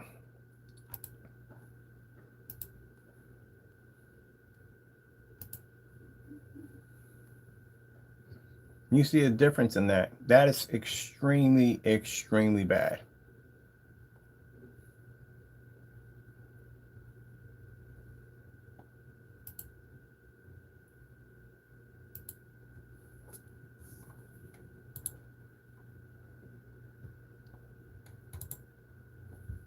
There you go.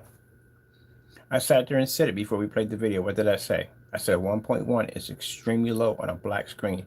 That means it's not pulling up enough white light, can't transfer off the screen. That's the problem. There is no way in the world a dark screen, gunmetal, whatever it may be, should ever be a 1.1. You will never see one. Those screens are designed to generate extremely high levels because it's a darker screen, which means they have to increase the screen's capability to be able to read and register white light, which allows the screen to pick up a much brighter image. If you take a dark Star 9, any gunmetal screen, even black diamond, those screens, because they're darker, their white levels are going to start to drop because the screen is much darker. They have to have something there to maintain the screen's high enough white levels, which means they have extremely high gain in order to make up what they're going to lose because the screen is darker. When you have a screen that's automatically dark with a 1.1, that's extremely bad. That means the screen is having a very difficult time generating white light. And for a person who hasn't been in the business long enough and doesn't have a trained eye in black technology, does not know what he's doing. And clearly you do not know what you're doing. There is no way in the world your screen should ever have a 1.1. The fact that the other screens have a 2 to 9, or they have like, it could be this, it could be that, that's not called approximate. That's not. Approximately 4 feet, approximately 5 feet means if you're going to basically bury a treasure and you're saying, hey, it's approximately 6 feet from the palm tree, then you start off at the palm tree, and when you reach 6 feet, the treasure should be right there. You don't put on a map, oh, it could be 8, it could be 6, and approximate, that doesn't make any sense. You don't know what you're doing. Clearly you don't know what you're doing.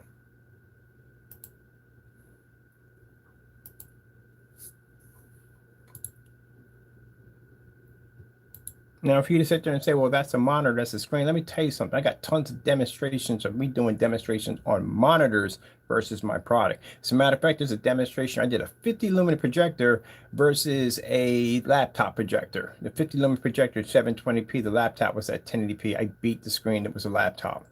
Got that demonstration to back it up. Matter of fact, I'm the one who started that because we were doing that way back for anybody else was doing it. Look how dark that looks. That looks so dirty. That is really dirty. This is supposed to be green, not black. And this way, you can't even see the detail here. The detail in here is completely gone. Look at the detail here in the tree. Look at the bark. And there's supposed to be a lantern over there. Oh, man, what the freak? What's going on this screen?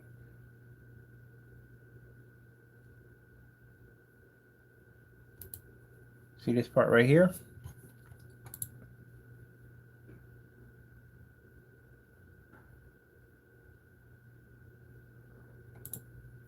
See how you can see the individual flowers, how they're blooming along the side of the tree? Here you can't even see them.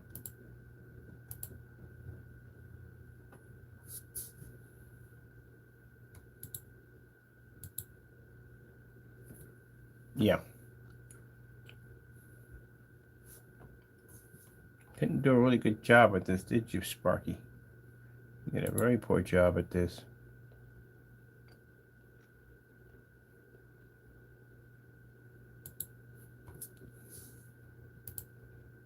This is what happens when you do a job halfway.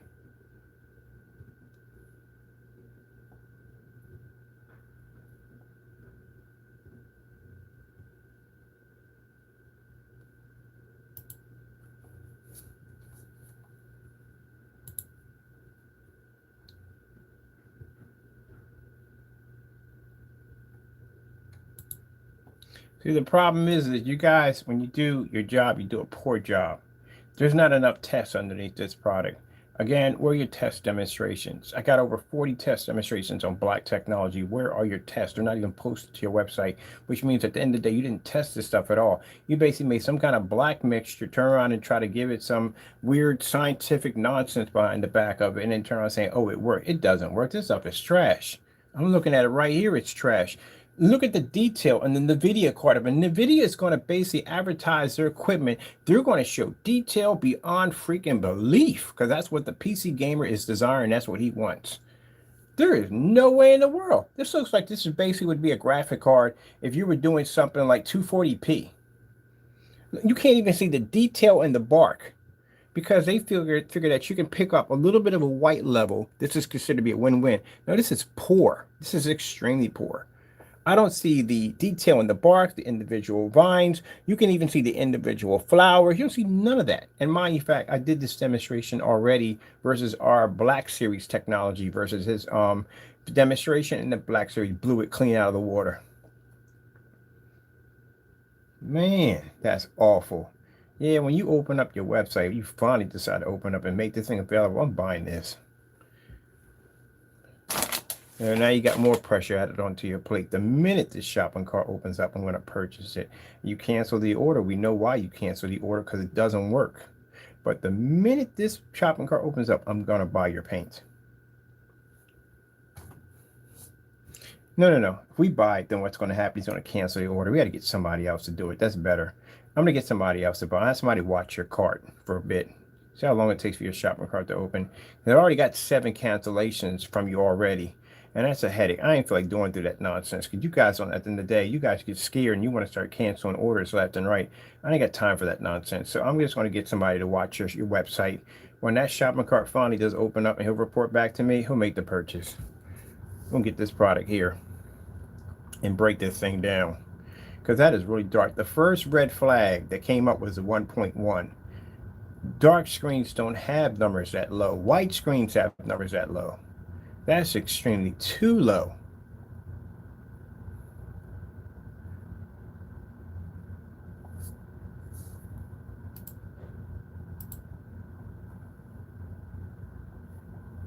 He's missing so much detail. Look at this. This is all he's getting right here. And you're supposed to have all this. He's not picking up a high enough white level. I just sat there and said he wasn't picking up a high enough white level. His white levels are really poor. Oh, that's poor. That's poor.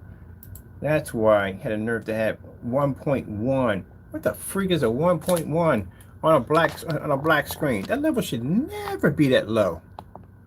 1.1 gain. That's a white screen. A white screen does a 1.1. White screen is the poorest gain you could possibly get. The darker the screen, the more advanced the gain's supposed to be. So the minute I looked at this, I said, yeah, I can automatically tell you that it's not going to be to push off any white light. And sure enough, no white light. Couldn't even see the detail, couldn't see the background. Everything was kind of dark and shadowy. 1.1. That's the first sign something's wrong.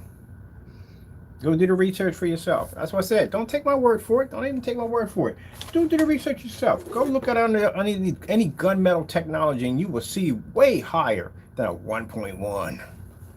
They have no choice but to make those screens with extremely high gain capability, because you're going to lose a lot of white levels because the screen is much darker.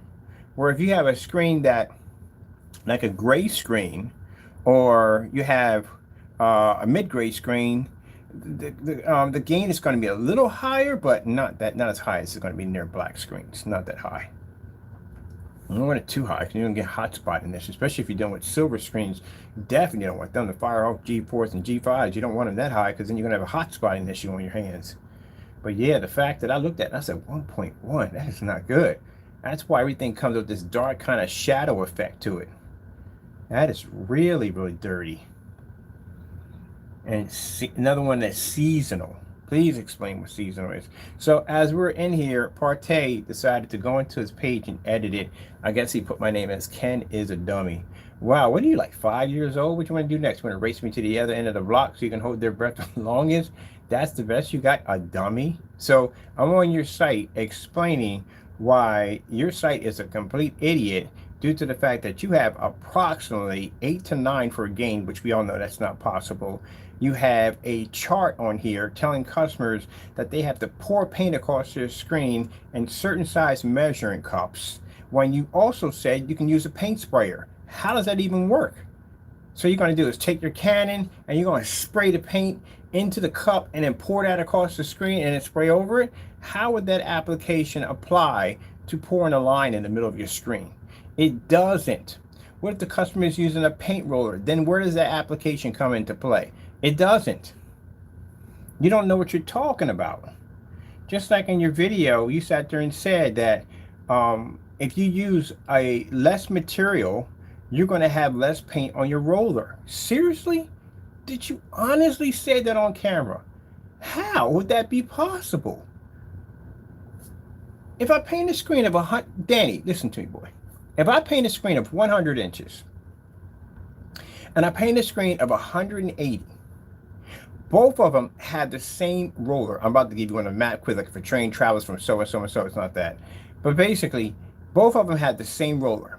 If I take both rollers and I stick them into a paint pan and I paint the 180 to the 100 inch, guess what? They both have equal amount of paint on the roller. One doesn't have less paint on it due to the fact that the screen is bigger. It doesn't work that way. I don't know where you guys get these theories from. Like Jamie and that theory talking about, well, you can take three 100-inch screens and that equivalents the size of a 300-inch screen. No, it does not. You guys don't know math. You don't know how to do things correctly. This is why you can't open up your website because, again, didn't do your math correctly and it ends up costing you too much money to make a product. Doing too much. There you go. That's the term they call it. Doing too much. Not enough cracking the books and doing too much, but a 1.1. Gee whiz Louise. Yeah, my goodness. And it doesn't work with ultra short throws. You figure that one out.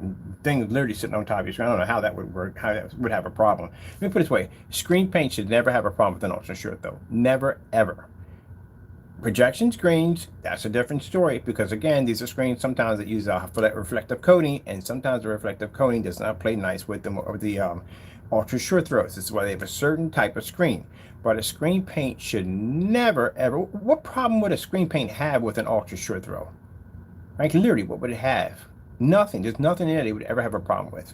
The only problem you would have if you're using an ultra short throw on a screen paint is the fact that it may not pull the contrast and color correctly.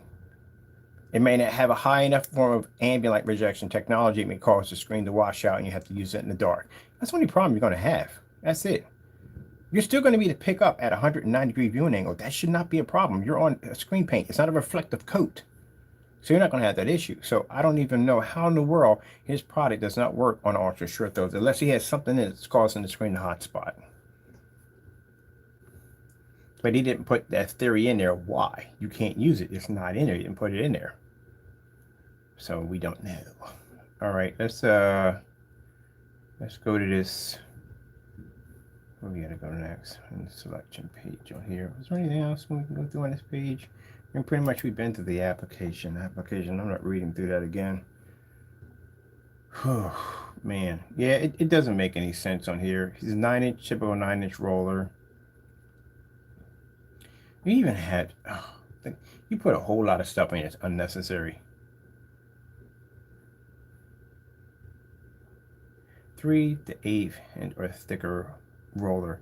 Foam rollers provided the finest finish. Point you back to the 1/4. What the heck is all this, man? What is all this? This is unnecessary crap on your page. You don't know what you're talking about. So this is what people do. They'll go in and they'll add the most dumbest stuff you could possibly think for screen paint to make it sound like it's more than something that it's not. Like the instructions are so insane that you have to go through all this to just do something when you literally can just go into Home Depot, get the same color, and go dup, dup, dup, and you're done.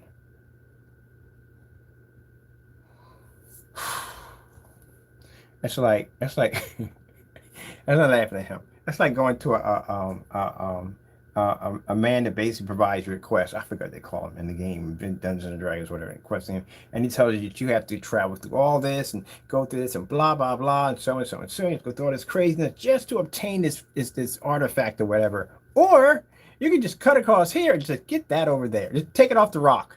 So you can go through all this nightmare woods and trolls and dragons and all that crazy stuff, travel all the way around.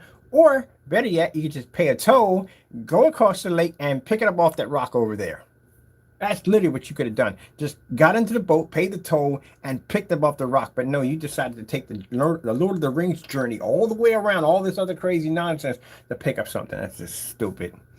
All this for a roller. This is all for a roller. This whole section's for a roller.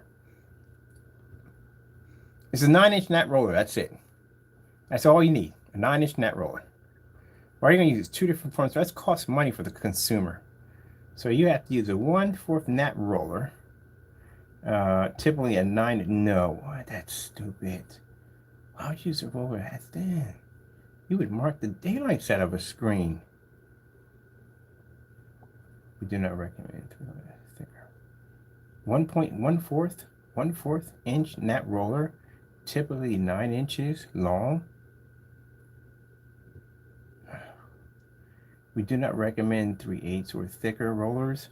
Foam rollers provide the finest finish. However, if you have not experience with a foam roller, we point you back to the 1.4 nap roller. Oh, really? Seriously? Simple. 9-inch roller. That's it. Done. Finished. Done. That's it. That's all you need. That's it. You don't need all this. That's it. 9-inch roller. You're done. That's it. All this is just nonsense. An option roll stick to attach to your roller. The stick handle from most lightweight household brooms will work. Okay, that's actually good information right there, because most people will go out and spend the money for the rod, for the roller, and end up paying money for it. But you can literally just go get a broomstick. It'll do the exact same thing. So you're correct on that one right there. Put it this way, I give credit where credit is due. If he has something on here that's correct, I'm gonna say it's correct. It is what it is. It's actually kind of true, because yeah, instead you're going spending $6 to $8 for a roller, you can just take a freaking broom handle. It does the exact same thing and just put it in there and be done. That's it. Nothing special. Because if you go to Home Depot or Lowe's, you will notice that they have the broom handle there, but it's the more heavier wood, but it's still a broom handle. Let's see. Recommend using a drop cloth or old sheet. Yeah, definitely want to go down that road. So right here, this is all legit right there. Right there. Types of HV sprayers utilized for spraying in difficult. But see, that's a funny thing about it. How are you going to add a sprayer in there? How would the sprayer apply to the paint chart? See? Look. He's mad. He's really mad. He put this in. He smeared his website with this. First things first. When people come on your site, which there's nothing to buy anyway because you can't sell anything, they don't even know who I am. Why would you mark your site like this? This looks very unprofessional.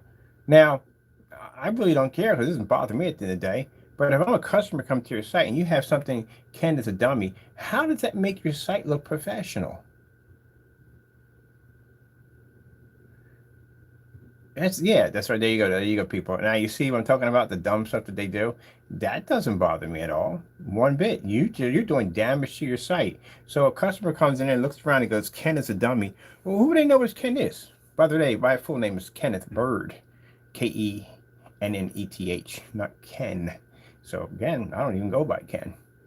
But you can put my full name if you want, but you're afraid to, because you know I'm going to be suing the daylights out of you soon. Just give me more evidence. That's all. I'm already going to take everything from you anyway. But anyway, Ken is a dummy. This is stupid for you. Like, you just put in face the king. If I'm a customer and I'm going into your site, what the freak is face the king? I would take that personally toward myself. Like, what the freak do you mean by face the king? Oh, heck no. I ain't buying from him at the end of the day. I'll go someplace else. That's what you're doing. So this doesn't bother me when you put this stuff in your site at all. It pretty much makes you look unprofessional. But let's move on. No, buddy. This right here, this is stupid. Absolute stupid. As I said before, this is supposed to be a chart telling you that you have to pour this paint down the middle to paint your screen in. How would this apply to a paint sprayer? I should have put in an open mic. We'll do tomorrow. We'll do an open mic and let them come in and talk. Because I'm curious, how does this work with a paint sprayer? Can you show me a demonstration today on how this would work with a paint sprayer? I mean, I'll never see that one, because he doesn't even know. In this demonstration, when he was talking about how to apply the paint, he sat there and said paint pan, but he never brought it up again. Never brought it up again, because you knew you made that mistake by saying paint pan, because again, you can't do that application on that chart with a paint pan. It's not going to work. So how would that even work at all, period? That's why he's advising people to lay the screen down, that you have to paint the screen laying down, because again, that basically throws out this entire theory of putting that line across the screen and how it has to be painted. That entire option would be obsolete. Am I right on that, Danny? This is why you're telling people you're putting in, well, that's the reason why you're supposed to lay screens when you're done with your painting. You're making excuses for what your product can't do. And for the information that you put in there, which is actually bogus, you have no choice but to lay the screen down, because there is no way in the world you're going to be painting that line across the screen if the screen is sitting up. So you would have to detach it and lay it on the ground. How would that work? If I got a 120 inch on my wall, there's no way in the world I'm going to be able to pour a line down the side of my screen, because that paint's just going to run right down my screen and bring drip marks all into my screen. So you would have to detach it from the wall and lay it on the ground. So the person has to take the screen up the wall and lay it on the ground, which means they're going to move furniture and everything out of that environment to accommodate that giant screen coming off the wall and landing on the floor, especially at 150 inches. So what happens if they're using a paint sprayer? Do they have to take the screen off the wall? No, they don't have to take the screen. What would be the point? You could paint it while it's up there. So if you could paint it while it's up there using the paint sprayer, then that means that theory you have here, where you had that coat where you had to line it up and paint it down, is stupid. It shouldn't be there. You got a nerve to call me a dummy. Oh, please. This is absolutely retarded. Sorry, I'm not going to say that word. Stupid. All right. Over here, 5 to 7 business days, 5 days. No one's going to wait 5 to 7 days for a screen to dry. Screens are dry to the coat, to the touch. That you can't fuse the screen if it's dry to the touch. Oh, parte. You don't know what you're doing. Got screens matching house paint. Oh my God. Let me get through this one right here. That one's pretty quick and fast. We're done with this right here. Let's go pop over to let me see, Crow. You're next. There we go. Another big, huge scam. Don't follow this guy at all, period. Don't take his advice, period. This is a guy who knows nothing. His website, at least with Parte, his wife said is bogus. It's definitely bogus. But it's some well put together bogus at the end of the day. Crow's website, on the other hand, is a freaking circus ride. I mean, it's an up and down circus ride. It is something else. So we already seen him mark his site by saying that, oh, wait, before we go back over, we got to see these captions he has in here. So he has over here, oh yeah, again, this does not help you at all, period. Someone's going to come here, they're going to see this nonsense, they're going to like, okay, they're not going to take your site professionally. Any company looks like that won't take your site professionally. Let's see what we have here, right here, homepage. So right here he has face the king. Well, you can't face the king if he's got his drawbridge up and he's cowering behind in his war room somewhere, afraid to basically open up his shopping carts. How about you open up your website for 1 solid year and leave it exactly the way it is? As I told you before, if you change this to a 1-code application, if you change it to 32s, that means I'm smarter than you. Now you're stuck. Now it's going to stay there.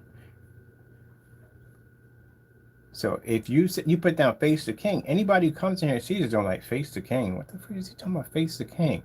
You should turn people off. Why would you even put that in there? All right, well, let's move on. Let's go over to Crow's website. See what's going on over there. Crow's product is interesting. So Crow and his product, Crow's product matches house paint. It is. The Cinemax is basic house paint. That's what it is. It matched the Network Gray 773 in the demonstration, which we clearly did the demonstration before him. This is if you're doing screen paints, make sure your stuff is tested. Test your demonstrations so people can see what they're buying at the end of the day. There you go. Now this right here, biggest mistake this guy ever made. He made this product, well, actually not biggest mistake. Biggest mistake he made was making the product and then giving it away for free and then selling it. That's where he messed up.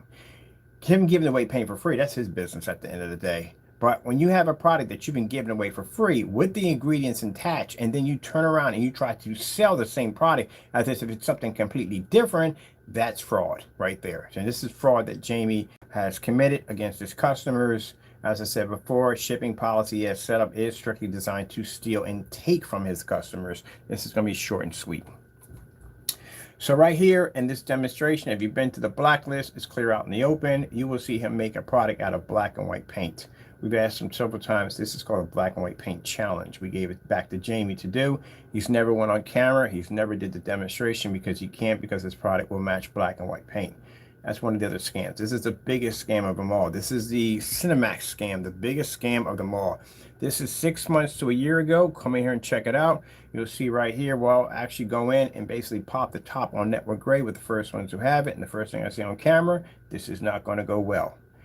He matched everything in the demonstration. Cinemax matched in the demonstration, the personal mix matched in the demonstration, and the Metallica mix. All of them painted matched the network gray 773. In this demonstration, he was screaming and ranting about how this wasn't his product. It didn't match. He did the demonstration himself. He matched it. So he said the customer who sent us the product here, we made this. This is a bootleg version of his product. So he did the demonstration himself and it matched. Good gracious. That's literally just watching somebody jump out of a small frying pan into a much bigger one. That's literally what you just did. We told you it was going to match. I popped the top. First, when I did the demonstration, I sat there and said, well, we don't know. We want to see how close it becomes, because it just came to mind that, hey, it'd be a matter of time before these guys just start taking shelf paint, hitting it with a high-end projector in a dark environment and try to convince you that you're getting something different when you just paid for overpriced house paint. That's what they're doing. And I just bought the paint to see how close it would come. And then when I popped the top and I saw the color, I was like, oh, this is not going to go well. It's exactly like his paint, because we had your paint right there in the shop. So he got on camera. He started ranting and carrying on about how that wasn't his product and it did match. And we faked the whole demonstration just to turn around and match the same thing on his screen with the same paint. Same thing. So that little screen you're seeing in the middle right there, that is the Network Gray 73, and the big screen around it is his product. And that video is actually insane, because in that video, he was losing his mind, jumping up, sitting down, blocking the camera, all kinds of stuff. He was going through it. So then that video ended up going missing. Now you see this stuff right here? He doesn't talk about this demonstration too much. This product, we had shipped in from a customer. Yeah, this came in from a customer. This is the Metallica Mix 2.0. That's the UV mix. We were able to make his screen paint by using his tutorial demonstration right here. That's how we're able to make his product. His product is just a couple of shades of black and gray. Sorry, black paint into white paint. No, nothing special. Just basically everyday white and black paint. That's what it did. These are the screenshots coming off the Network Gray. The product he claims is supposed to be the best of the best product he ever made. This is basically Network Gray versus his product. The customer can just go right on in to any Sherwin-Williams, pick it up. It's just shelf paint. There's nothing in it. That's what makes it dangerous, because there's nothing in it. No glitter, no black, just paint. That's it. And that's how close it came to matching his product. But mind you, throughout the entire video, was in there talking about, oh, the slight hues, discoloration, it's not the same. He doesn't know what he's talking about, just to go in and delete his own video off his channel to keep from getting busted. Whew, man. There's another video right here. This is, you got the personal mix. The personal mix is bare silver screen. That's literally what you just purchased. That is bare silver screen right there. There he is painting the screen in. Right there. And this is him right there matching the screen. This is him walking out of Home Depot with the container in his hand. That's bold, ain't it? And then turn around and match the screen perfectly on every level. Sat there and lied on camera too. Sat in the room and said, oh, it doesn't match, it's a discoloration, the white levels are coming in a little low. First of all, how the white levels come in a little low? That screen has a higher white level than yours because it's much lighter. But he matched it. Up close and personal. There you go. Where did this video go? It's missing. We have a copy of it. We recorded a copy just in case. You see where it says at the top, where it says that recorded a copy. Yeah, we recorded a copy of it because we knew it was going to go missing. That video is not on his account anymore. That's gone. Come over here. Same thing back here. So this one's even more incriminating because this has Jamie on camera. See where it says at the top, the title of the video? Cinemax versus Network Gray 773. And this demonstration is even the worst of the worst because it shows him on camera, bearing receipts, painting the screen in, and then matching the screen. And then the video went missing. Oh, this one he's furious with us about. Now, mind you, as I said before, what you get mad at me for? That's you in the video. This is a video you designed to back up your product. So what are you mad at me for? Oh, you're mad because you want the video to die. That's what you wanted to do. You want it to disappear so you can continue to scam your customers. There it's showing the receipt that he purchased the product. Don't listen. Told you I've been an expert in the field and great products. I can look at your products. I can look at your demonstrations. I can tell your products are black and white paint. Now, when given, you say y'all can do our products. Well, I launched a bunch of demonstrations called Match or Better. Not one of them have been matched yet. Still waiting.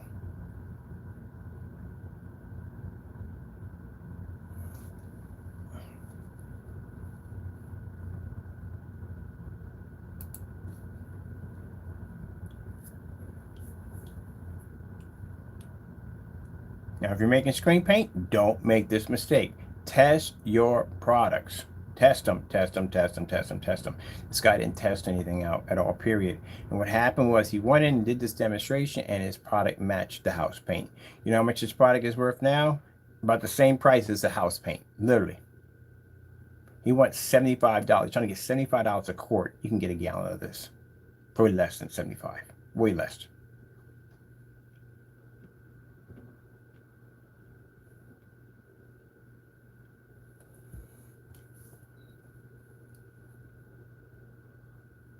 So test your product so that way you don't end up looking like an idiot on camera.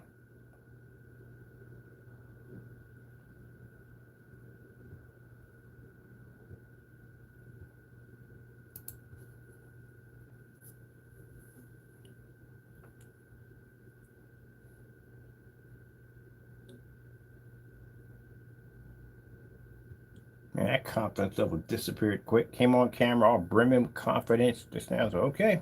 It's going to go badly because we already tested already. We knew it was going to happen.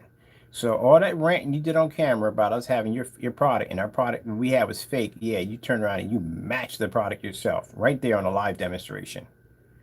See how his hands are moving in front of the screen constantly? Because he's basically trying to disrupt the picture quality from you basically seeing the screen. He tried all kinds of stuff. Didn't go well. Now, has he performed any other tests besides this one on any of the products with the Network Gray? From what I've seen so far, no. Last time we had contact with him, we were trying to get him to do the slip silver, which he refused on every level you could possibly think of. There was even a few people, actually, one guy, I forget his name, he mimicked his account and went in and basically was requesting him also. There were customers requesting him to do the slip silver. The reason why he's staying away from that, because the slip silver is a little bit more dangerous than the Network Gray. The slip silver you can get right off of Microblend Slip Silver by Amazon. You can get it off Amazon, and it's extremely cheap. 1 quart of it costs $17 and I think 3 cents, something like that. A gallon, something like 46 bucks. That's it. And it does, I'm pretty sure it'll do a much better job than his product, but it will match his product, and that's the reason why he refuses to do it. If you're overseas, like keep in mind, if you live in a country where you don't have Sherwin-Williams, some people may not have Sherwin-Williams in their neck of the woods. You got Amazon anywhere. You got Amazon in your cell phone. So that's what makes it dangerous, because they can get access to it. But he refused to do the demonstration, and that caused people to get into curiosity to figure out if his product was matching, because he wouldn't do it. As a matter of fact, there was a couple of his customers asking him and requesting him to do it, and he refused.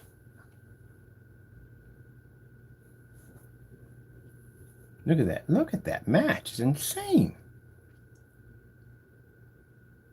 This is where, in the middle of the demonstration, he gets up and he brings over objects, and all the objects just happen to land right in the middle of the sample sheet that he's doing. He did a lot of that, wiping the camera down. At one point, he knocks the camera off its stand, it hits the ground, he puts it back in. Yeah.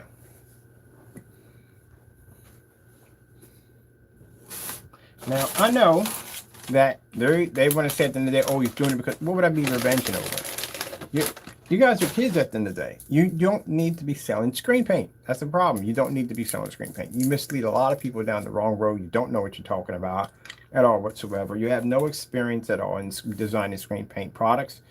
You guys are matching house paint at the end of the day.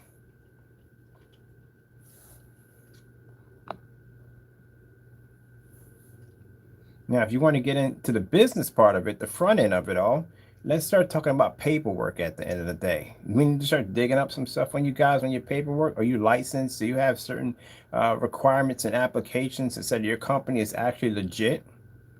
You don't have any of that paperwork, and none of that's done at all, period. I guarantee you.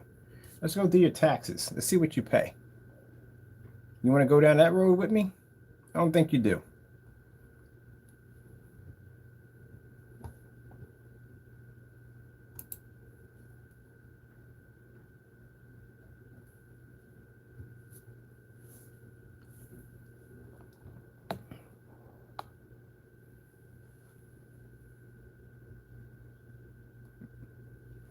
Man, that's just horrible. Absolutely horrible. Mind you, that's a P2 4K laser projector that's washing out. Look at the side of the screen. Look how washed out the reds are right in here. That's all washed out. That's on a 4K laser projector with a 2,000,000 to 1 contrast that can't even pick up correctly. It is completely washed out. It's doing the exact same thing that the house paint is doing. Look at the color of his cap. His color of his cap is black. It's not matching anything that involves any form of contrast levels. And the reds are so washed out. $3,300 for a machine that can't even pick up proper color. And mind you, his projector is calibrated. That makes it even worse. You see the color of her hair here? And the color of his hat doesn't even match. Look how washed out the image is. It reacts like house paint. And he's not even really in a fully lit environment yet.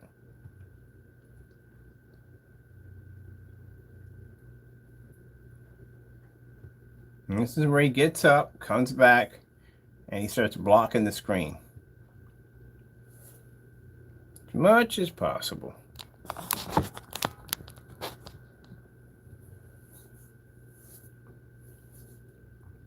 Now, if you're doing a demonstration, if he's going to show off something, it should be off away from the sample sheet where he's doing. It shouldn't be in that area. But he's deliberately blocking that screen so you can't see it. You've already seen enough as it is, but I guess you don't want you to see that part. That shouldn't be there at all, period. If he's going to show up, it should be have it this way on this side, away from the sample sheet so you can see it. Don't do dumb stuff like this. So everything he pulls up lands right there in front of that screen. Look how washed out the color is in the background with the bookcase. That's completely washed out. I don't know what's worse, the fact that he matched the screen paint or the fact that that screen is washing out that bad on that projector. Well, that's a waste of money.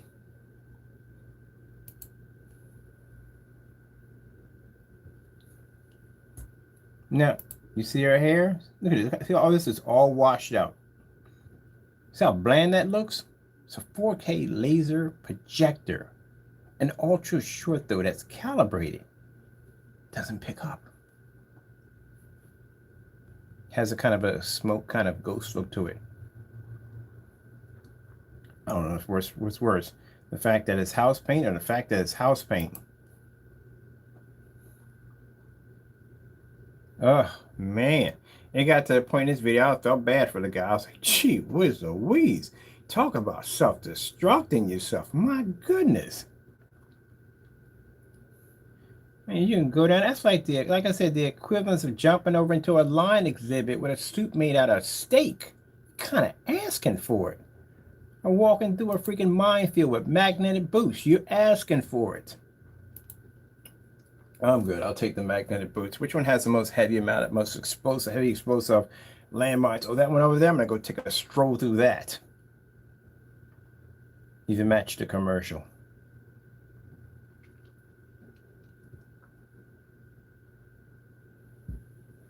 You can see it in his face that he messed up pretty bad. Look at that. See that stare? Yeah, he messed up.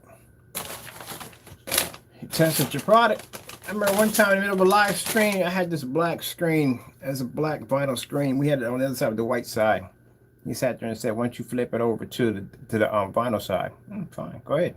We test everything over here. That's why. That's why I'm hoping that when I'm doing one of these demonstrations in front of these groups of people, and somebody comes out and says, "Hey, what about some black paint?" Oh, I would love to. I'm gonna have that grin on. Yeah, finally challenge. I'd have crushed that with no problem. Because my stuff is tested. That's why. What about a certified screen? Yeah, please bring it. Bring it. Please bring it. What about outside? Been there, done that. Ultra short though, been there, done that. 1,000 lumens, been there, done that. You got to test your stuff, man. You can have. He could make good screen paint. He could. Anybody can make good screen paint. You just got to make sure it's tested. The only problem is some people are just, well, they're all about getting over on people. Now, next time, Jamie or Danny boy, that you guys want to talk about my company not being real, I'm going to dig into your paperwork with a fine-tooth comb. And we'll see which company, our Black Series Technology, our new company, which company basically is legit.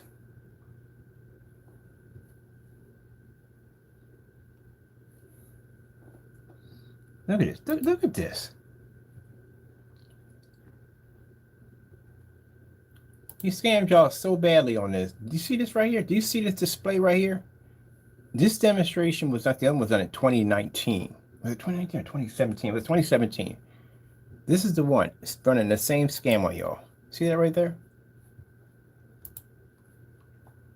They're running the same scam on y'all forever. I've shown this off before. The first time I didn't see it when I was looking, I was like, wait a minute.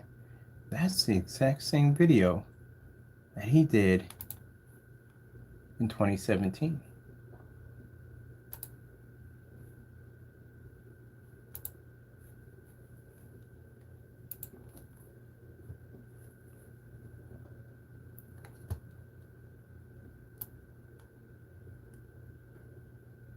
There you go. Dun, dun, dun, dun, dun, dun. Yeah, he was scamming y'all with the bare silver screen. Then he turned around and scammed y'all with the network grade 773. Both two demonstrations he scammed y'all on. Look at that. Is that messed up or what? Both videos gone. Nowhere to be found. Disappeared.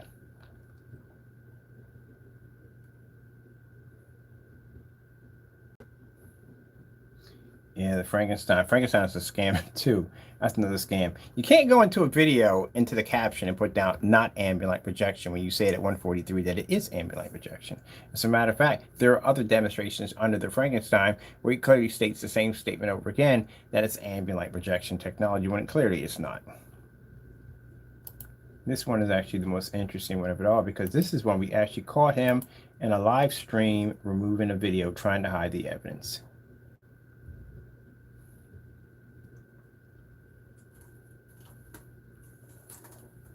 Hey, scratchy boy.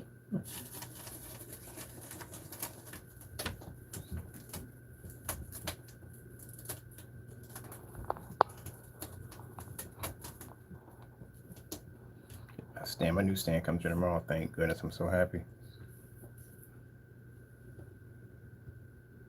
Now this is what you're seeing here. This is the second demonstration. You did two of these. The other one's missing. The one wearing the red hoodie is gone. It's nowhere to be found. He got rid of it. This is the second one.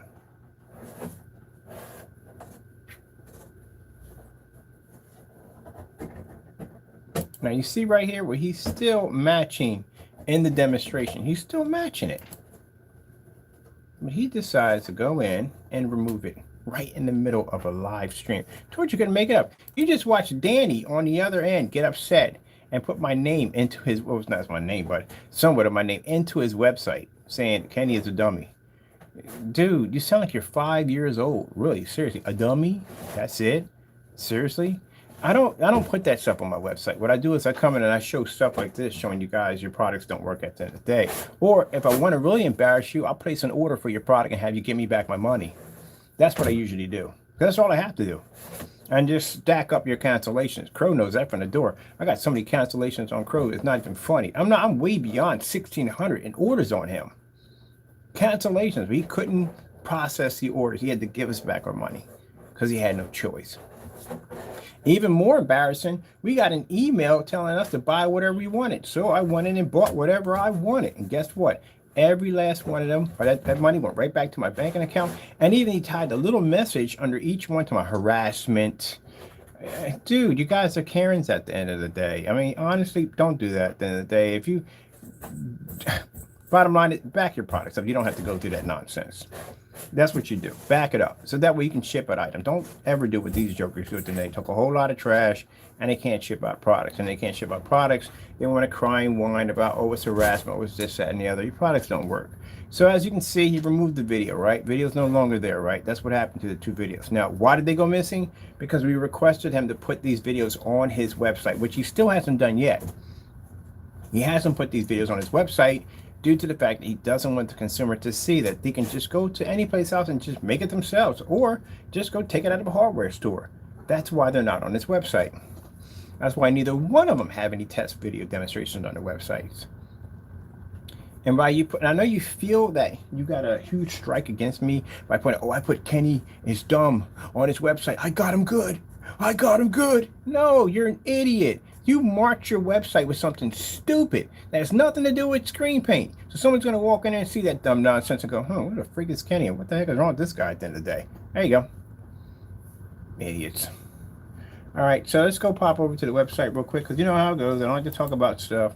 Crow will probably be in there ranting and carrying on. Warren, he does rant a lot. So guys, I said both of them are not professional at all. And again, I don't know why you're upset. I don't know why you're angry toward me. These are your demonstrations. You made them. The only problem is you were hoping to get rid of them and hide them forever, but we got our hands on them first. You don't want it out there that you are stealing from customers.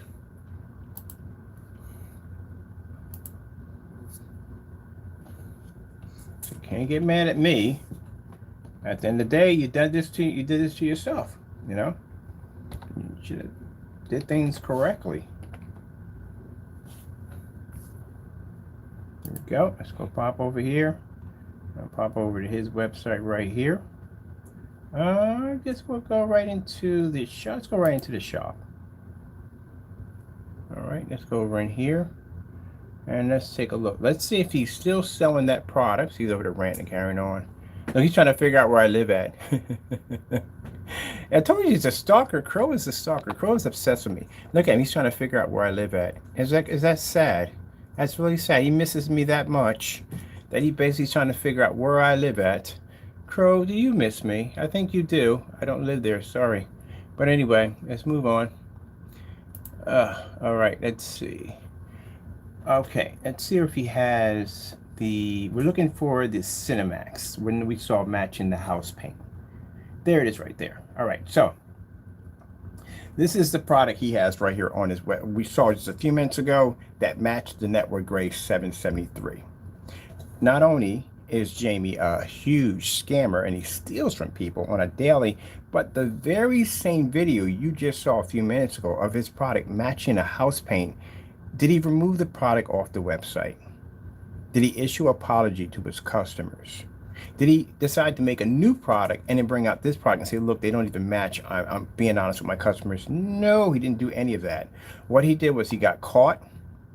He acknowledged that his product does match house paint. He removed it off his site. And then after removing it off his site, he went in and he basically continues to sell the product. We expect for him to carry on this way because he's very unprofessional. I told you when people get caught doing things, they just rant and carry on and get mad and get angry. And again, why is he so angry? Jamie, you have to understand, you're the one who basically went in and did this demonstration. You're the one who basically continues to sell this product, even though you know it's house paint. For $75. That's what you're charging customers. $75 for for house paint. Is it not you on the video? Yes, it is. Did your product match house paint? Yes, it did.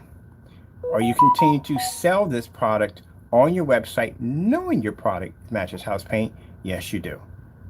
And you're charging the customer $75 for it. That's what you're charging it for. You can get a gallon of the Sherman-Williams Network Grade 773 for far cheaper than this. Get the super paint, that's what it's called. Look at the shipping policy. Shipping policy is strictly set up to steal from his customers. We read this before. Did he spell delivery right on this? No, he didn't. Again, or whatever. Returns and refund policy. Once the product is delivered, no returns, which means no returns at all, or refunds, Only exchange for a different mix if the container wasn't open. So how would you know if this may match a gray wall or something you may have in the house? Well, how would you know if you don't open it up? How would you know this? What if the container comes there and it's busted and there's paint leaking all over the place? Then what? This is designed to steal from you. Now you see him ranting with the losers. That's professional side of Jamie. That's all he has. This is supposed to be a professional at the end of the day, and this is how they react when they get busted. Partey was very upset and he got angry and posted I was a dummy on a website where clearly you can see that he didn't know what he was talking about. And reading through all that nonsense on his website, he ended up matching the wall in the theater room. That's pretty bad. And Jamie getting caught on camera and matching a house paint in two different videos. This is how he reacts to the customers he steals from. Very upset, very angry. Okay, now, Jamie, if you want to talk about addresses, hold on for a minute. We have you right here on file. That's not where I live at, but I see you're obsessed with me, I can see. But we have your file here for a particular reason, because again, we didn't have to search for this. Jamie cheated a customer on Facebook. Customer was very upset on what Jamie did to him. So what he did was he posted Jamie's address. This is where Jamie lives at. That's his address. How we were able to obtain this shipping receipt was because the customer who he basically cheated and stole from got mad at Jamie and posted his address. And that's what we bumped in, and that's what we found. This is where I'll be sending over to you the documents for basically, well, you're going to court anyway pretty soon for basically violating or he violated a batch number. So he's going to court for that. We're suing him for 10 grand. That's going to go to charity to help somebody else out. But as you can see, this is a scammer right here. He's been stealing from people for years. His website is set up to take and not give back. As you can see, all the information he has here on his product, he doesn't have much on it because he doesn't know anything about it. And as you can see, his product matches house paint. So this is what you have.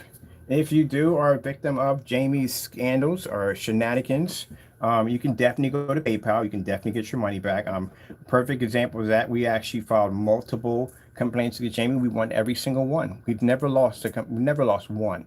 Even when he filed against me, tried to file a complaint against me about the 2.0, saying it wasn't as described, we have a batch number showing the product working perfectly fine in test demonstrations under the products. Also, 2 customers that came in that backed the product on top of that, and he lost his claim multiple times. He filed 3 of them back to back against me. PayPal got to the point where they seen he was just desperately just doing dumb stuff, and they blocked it. They denied his claim. So yeah, he's lost every last one. Claims we filed against him, we won every single one. So he's never won anyone against us. So you can use this policy alone to get your money back. PayPal will not honor this at all. They will honor it. Because even PayPal has acknowledged when they looked at it, that is basically suspicious, and they consider it to be a form of a scam policy or a scam shipping policy. There is nothing in there to help the customer. Not a thing. Nothing in there. And we expect for him to act that way. We expect for him to be angry and be mad. We expect for that. Because, again, What are you angry about, Jamie? It's your video. You posted it. You made that video to defend your product, and you realize yourself. And I'm pretty sure you went to other families and friends and asked them, say, hey, look, do they look the same? And I'm guarantee you they said it looks the same way. And you became mad and frustrated and angry toward them. You finally accepted the truth when you removed the video. The day the video went off your account, that's when you finally accepted that your product is house paint and that you have been stealing from your customers. The sad thing about it is you continue to sell the product knowing that you have acknowledged your product is a scam.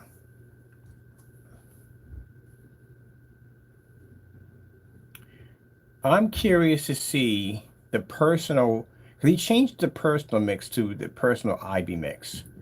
I want to see that one from the door against the bare silver screen. I want to see that one done again, because all he did was going to change the name. He didn't do any tests. He says right here his product does best with 2200 lumens and up. Do you know how low a lumen you can use on bare silver screen or basically on network grade 773? 1000 lumens will pick up. There's something's wrong there. Boy, he's really upset. Well, we don't care. Moving on. So as you can see, what we showed you, still selling the product. Product matches house paint on every level you can possibly think of. Still continue to scam his customers at the end of the day. Doesn't even care. Now, I'm going to take this link right here. I'm going to stick this in the caption for you. I'm also going to put the link in for the blacklist. You can check it out for yourself. And I'm also going to put Jamie's website in there so you can do a comparison for yourself. These are things you do not, if you're getting into the business of screen paints, do not follow behind these jokers in any way whatsoever. This is the downfall that you will place yourself into.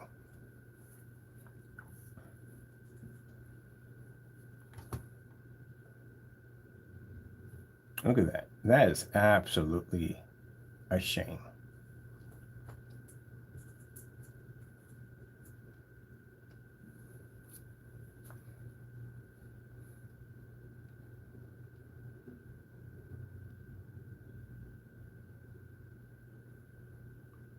Now, I want to say this real quick. Look, buddy, I was at that property for 4 years. 4 years. You know where I lived at. I never saw you there. Didn't come down, not a thing. As I said before, and I try to be nice here, people, I'm licensed to carry. Pop up in the driveway, I'm going to lay you down. I'm not going to talk to you, have a conversation with you, nothing. That's it. We're done. I don't have time for that. So I guarantee, I guess they took what I said extremely seriously, because in the 4 years, I've never seen anybody pop in my driveway. Not one time. And now I'm about and moving around, and I have access. Actually, I have business in California to attend to. I will be there in California with my fleet. So if you got something to say, you can more than welcome to come down and talk to me face to face. I don't think you will. I know people like you. I've seen people like you. All talk. Don't do nothing at all, period. Your product is what it is, man. You have to accept it what it is. Your product is a fake. It's a scam. You've been stealing from customers for years. That's what you've been doing. You're lucky someone hasn't decided to get together and get a petition and sue you all together, because you've stole from a lot of people.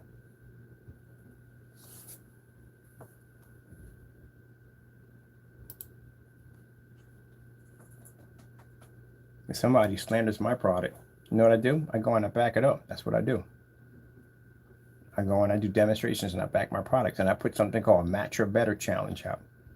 I put 26 out on YouTube. None of them were matched, not one of them. That's what I do when I back my products up. If I want to show that your product doesn't work, I'll place an order and have you put my money back in my account. If I want to embarrass you, I'll buy all your stuff today and have you put all my money back into my account. Because your product is fake. It's not real.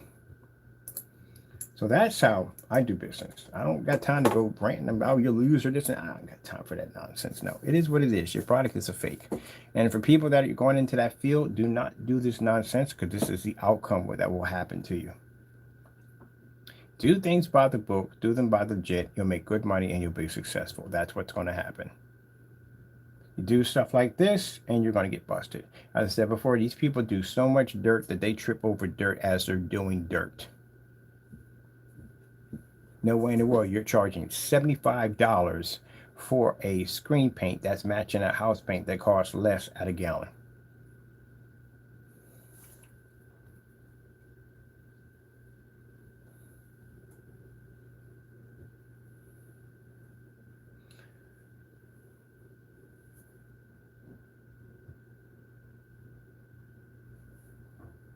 Oh shoot, I gotta be out of here. I gotta go pick up a projector. I gotta pick up 2 projectors today. I got one for a customer I'm giving to her, and I got another one I'm actually giving away with an order.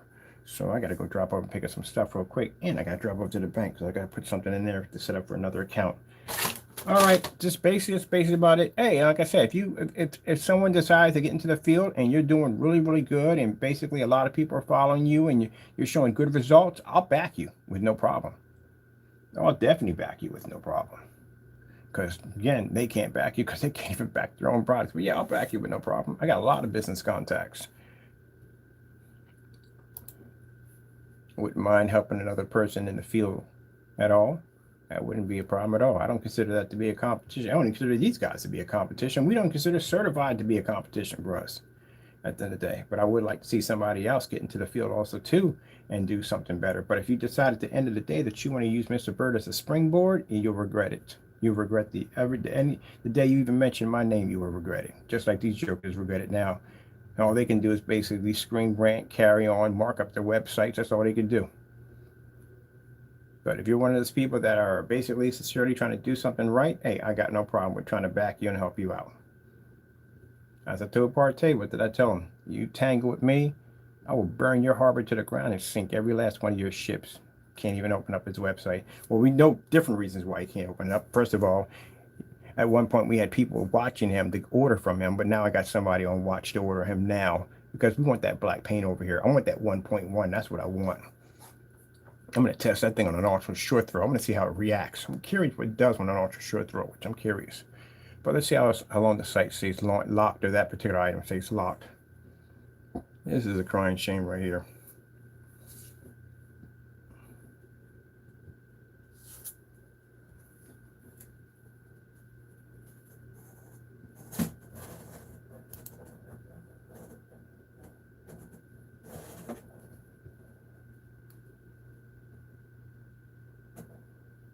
That's a crying shame.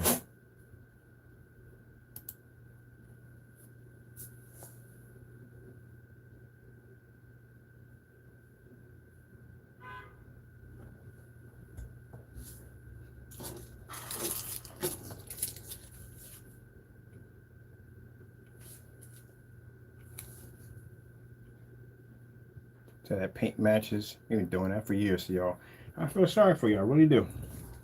I feel sorry for the people at the end of the day that basically they want something nice. They just want a nice little projector setup. That's what they want. And these jokers come in there and just lie. You need to remove that product off your website altogether. Matter of fact, you need to remove a couple off your website that shouldn't be on there.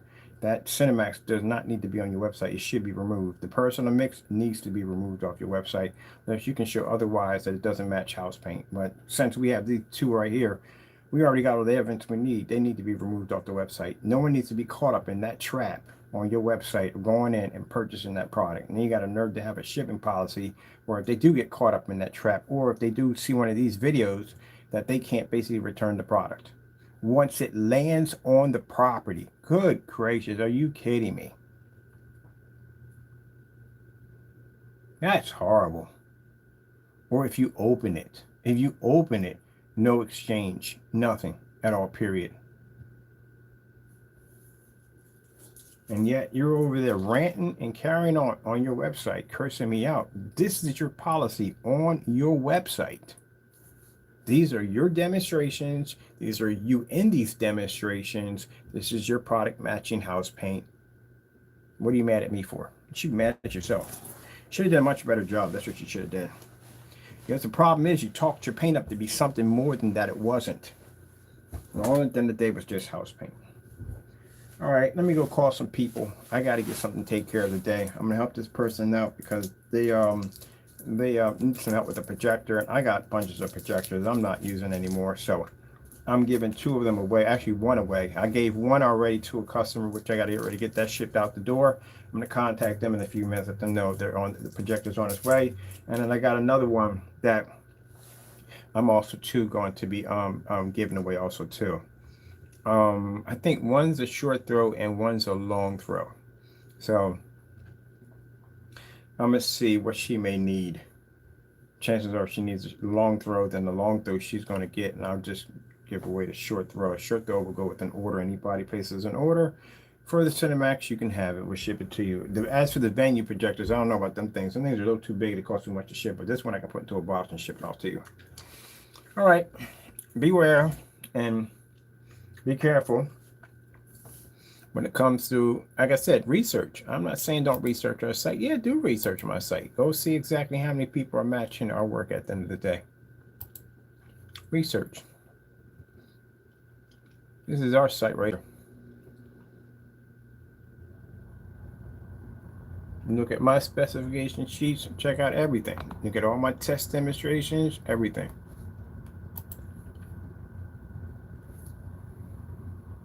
Let's see what we do here. There we go. This is our site.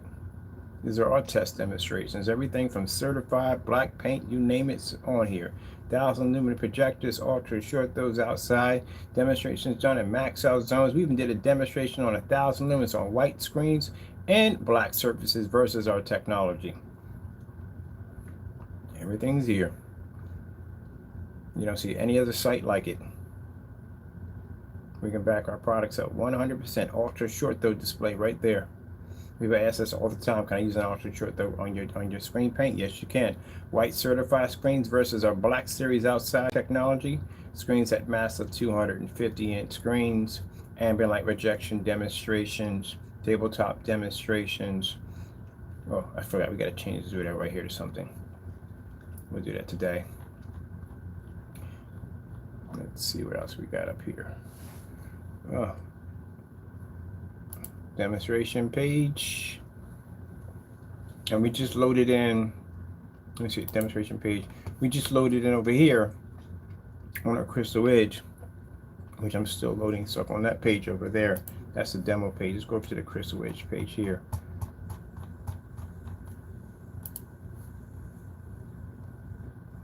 This is the distributorship we're working on. It's coming soon.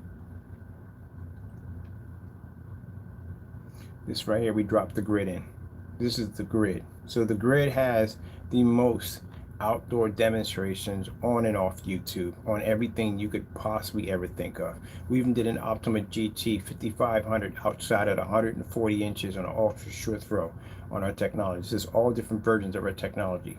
Demonstrations done in the snow, dual 150 inches, 180 inches, inflatable screens, you name it, it's been done, it's here.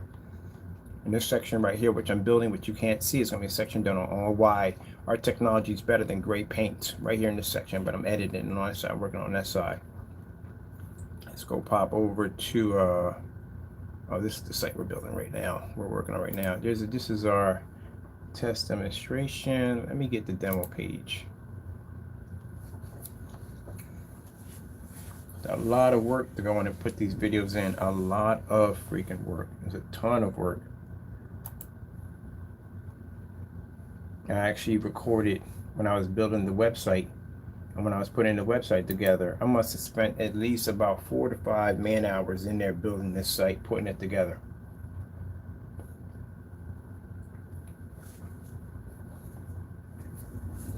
A lot of work. A lot of test demonstrations. There are panel demonstrations right there for you. Hold on.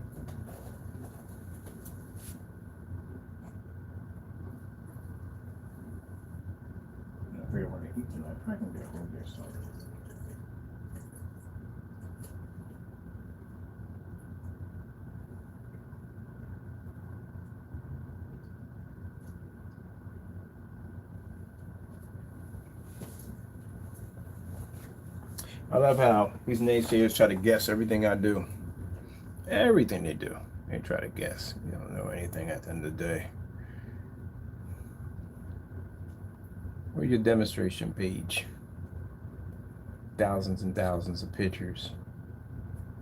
Demonstrations on 720p versus 1080p. None of you have no test demonstrations on that. Ambient light projection technology. You don't even do anything in this category when it comes in at all, period. Look at this. 3D mapping technology. You know nothing about that at all, period. Floor projecting mapping technology. Ultra short throw demonstration. My ultra short throw demonstration would put all your demonstrations to shame. That's a $60 projector sitting on my floor. It's a 120-inch screen. Way bigger than your screen at the end of the day. Window technology. You don't know anything about that at the end of the day. 1,000 lumen demonstration. Your screen paint, as light as it is, only picks up at 2,200 lumens. And this is a jet black screen that can pick up at 1,000. There's something wrong there. You do your demonstrations with that door light. No, you don't do door light demonstrations because your screen is literally supposed to be sitting in the freaking door.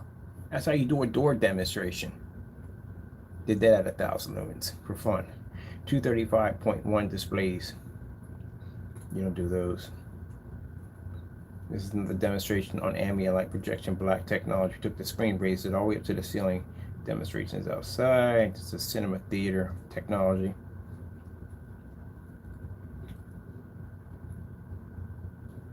Floor mapping technology. Ceiling mapping technology. Tabletop mapping technology, panel demonstrations, parts that you can learn something here. All these applications took no time to apply in. Easy, just like that. One code application. Here's our slideshow on our tabletops. Unmatched demonstration, dropped in another grid.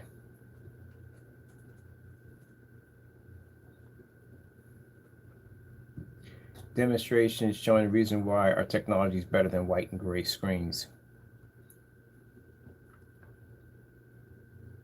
White level demonstrations versus black technology. Easy paint on demonstrations, one code application. Painted a table. Painted a, what are we doing the screen? What size of the screen? I forget what size of the screen we do. Is this the motorized? This might have been the motorized projection screen. This is 250-inch screen. That was a motorized projection screen. Did a 127-inch projection screen. Painted directly to a wall. Motorized projection screen demonstrations. Customers request for this. This has already been done. This is on ultra short throw, long throw, and 1,000 lumens. Did the screen on a roll up and a roll down. Ultra short throw 720p. I was just talking about a few minutes ago. That just popped up. That shows their demonstrations on ultra short throw projectors versus certified screens, gray screens, white screens, and so forth. Picture slideshow.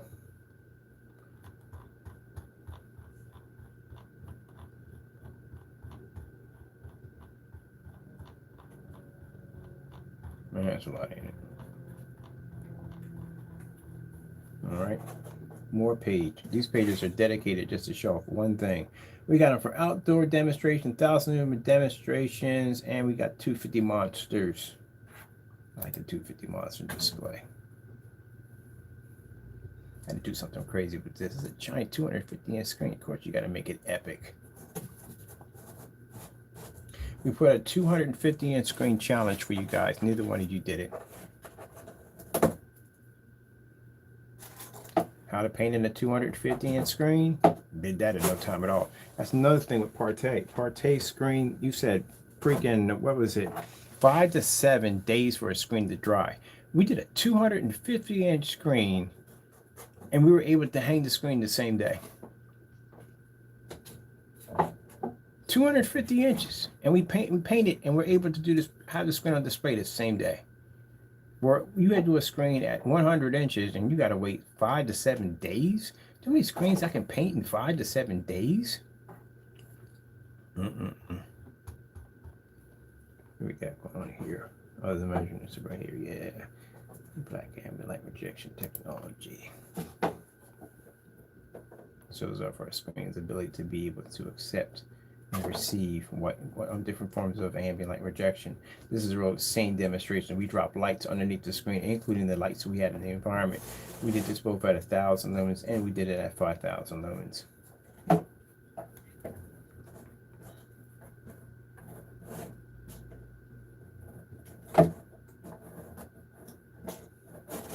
So that's why I said at the end of the day, you guys, the time that you guys spent acting stupid on YouTube, doing dumb stuff, I was building this site with all this test demonstrations underneath of it to back it.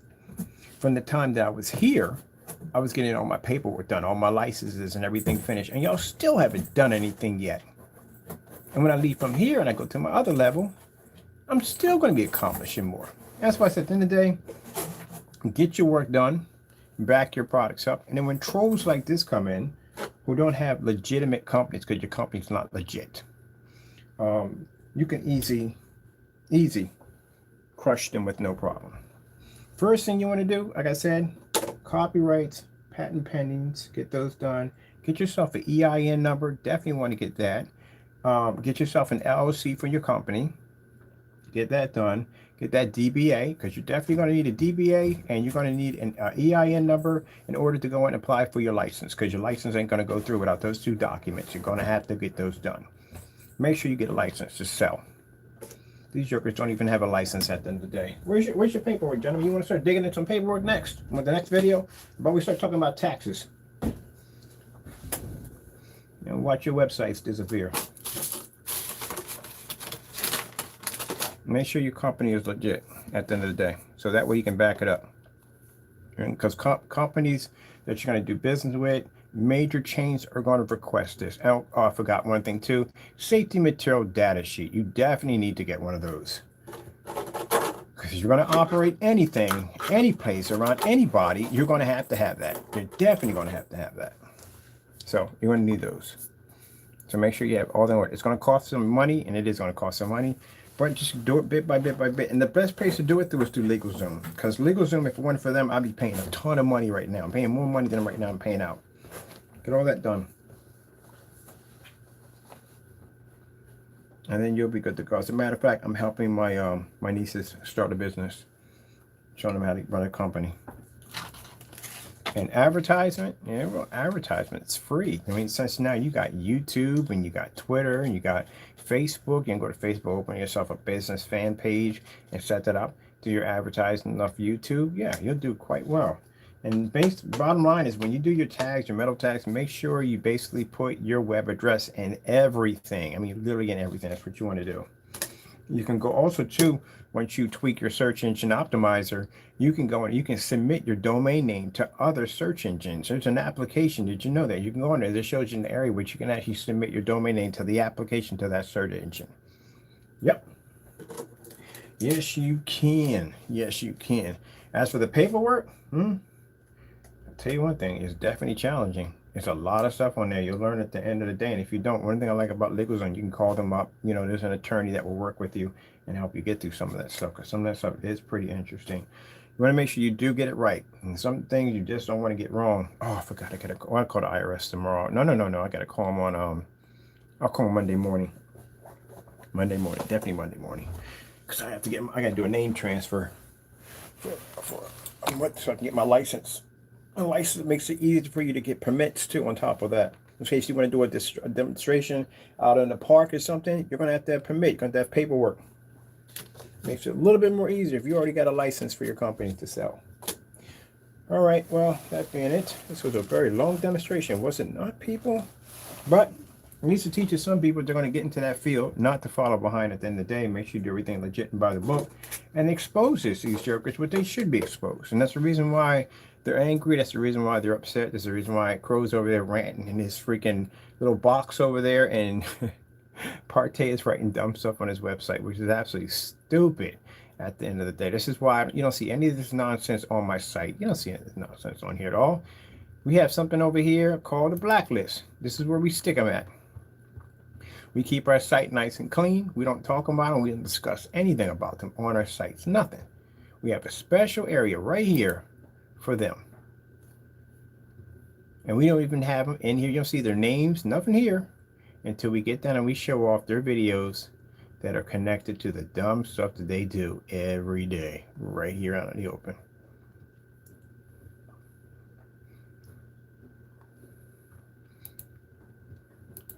House paint. Oof. Woo!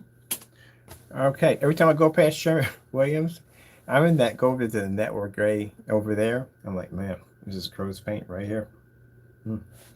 Literally, if you're lucky that Sherman Williams doesn't decide to go into the projection business, because man, a lot of people would be in a lot of trouble, boy. Because again, that those great products they have over there, especially under the 235.1. Woo! Man, that's sorry, not 230. Sorry, 235. The 235 they have for the color samples is brutal. Man, that thing is brutal. Let me see some from it. I'll show you that thing. It's brutal. Yeah, if you do screen paint, it's brutal. Let me see if they got it. Sherman Williams, 235. 235, 235, 235. I think it's the color. Color. Oh, no, wrong one. Sorry. Colors. Under the 235 colors.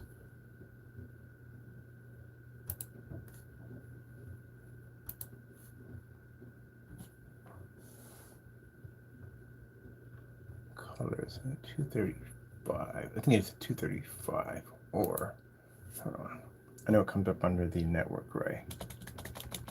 It's a color thing they have on there. It's really brutal. Thank God I don't make that stuff anymore because good gracious. Back then they didn't have this stuff. Basically, you wanted gray paint, you had to you make gray. Yeah, of course they always make gray, but not on this freaking level. This stuff is really freaking brutal. Network gray. Oops, here we go. So this right here is the danger zone if you make a gray screen paint. This literally will match your stuff easily. This is what you have to worry about. That color level is brutal. See the color of this right here? See that color? That matches majority of most screen paints right now on the market. That one color right there by itself. This right here is the nightmare. You see those colors they have in here? Now let me see which one they have right there. If we can bring it over a little bit. There you go. Now you see that right there? Those are nightmares. Those are nightmares for anybody who makes a gray screen paint product. That is a nightmare right there. Because they literally have every just about shade that comes in a gray screen right here on this selection. Right here where it says cyber gray and software gray is Partay's product. The network gray 773 right here is Crow's Cinemax right here. Anything between here, and here is Crow. Partay's is a little bit darker, so between here and here would be Partay. Any one of these paints in here would match their products with no problem. That is the color right here of even some more nightmares they have. African gray, very dangerous. Another gray they got called Online, very dangerous. And look at this one right here. Look at the tone to them. Gray screen. They got one literally called Gray Screen, even more dangerous. And there's network gray right there. That's what matched Crow's paint. This right here is a nightmare for people who make gray screens. I couldn't realize how good the tone was until I popped that top and I looked at it. I was like, gee whiz Louise, like it's that freaking close. It's man, I'm telling you, that's why I sat this on camera. Thank God I don't make great products anymore. When we made our great products on the 2.0 demonstrations had to go against these products. 2.0 did knock out Slip Silver. 2.0 was able to knock out Network Gray on multiple accounts. 2.0 was able to knock out 8 certified screens. And Esker Technologies, not even gunmetal, was able to knock it out. And you guys can't get past basic Network Gray 773. See that kitchen in there? That kitchen right there can match your product easily. I can tell by looking at it. It'll match your product easily. That's why he has that whatchamacallit in there. He has that shipping policy in there because if you happen to have a kitchen, ooh, look at my screen over there firing up in the dark. Ooh, that's my screen over there. Ooh, we did a lights out demonstration. Well, I need to post that. I ain't post that one yet. That's a lights out demonstration what our product looks like with the lights out. Anyway, as I said before, yeah, that's what they're fearing because now, like I said, these paints now, man, they can be basic screen paints easy. And then what you're going to have to worry about the most is somebody just selling you house paint, overpriced house paint, because that's what you're going to run into now. How much of this product, and that's why these guys need to go in and they need to test more of their products, all of them. They need to test all their products next to house paint. Because at the end of the day, you could just be getting a can of house paint. How can you say you're not? There's no test. Where's the test at? Someone can sit there and say, well, Ken, look, people can say the same. No, you can't say the same thing about me. How many tests I got on my product versus black material, black fabric, black paint? I even got demonstrations of me drawing into screens. So I can back my work up. But they don't do this. So how do you know what's coming in the mail to you is either paint that can show that it's different or basically everyday shelf paint that you could have went and got it yourself. You don't know that. And seeing what you just saw from Jamie, Jamie is a perfect example of people who do this stuff because he literally got caught with his product matching house paint and still continues to sell this on his website as if it never even happened. So who's to say that he hasn't decided to go, you know what? Why am I spending money for $17, spending money for $7 or $8 for some glitter, seven or $8 for a little silver, when I can just go over to freaking Sherwin-Williams, pick that up, put it into my paint and say voila. Or he could just basically just take the easy road out and put, and sprinkle a little glitter in there and say it's different because it has glitter in it.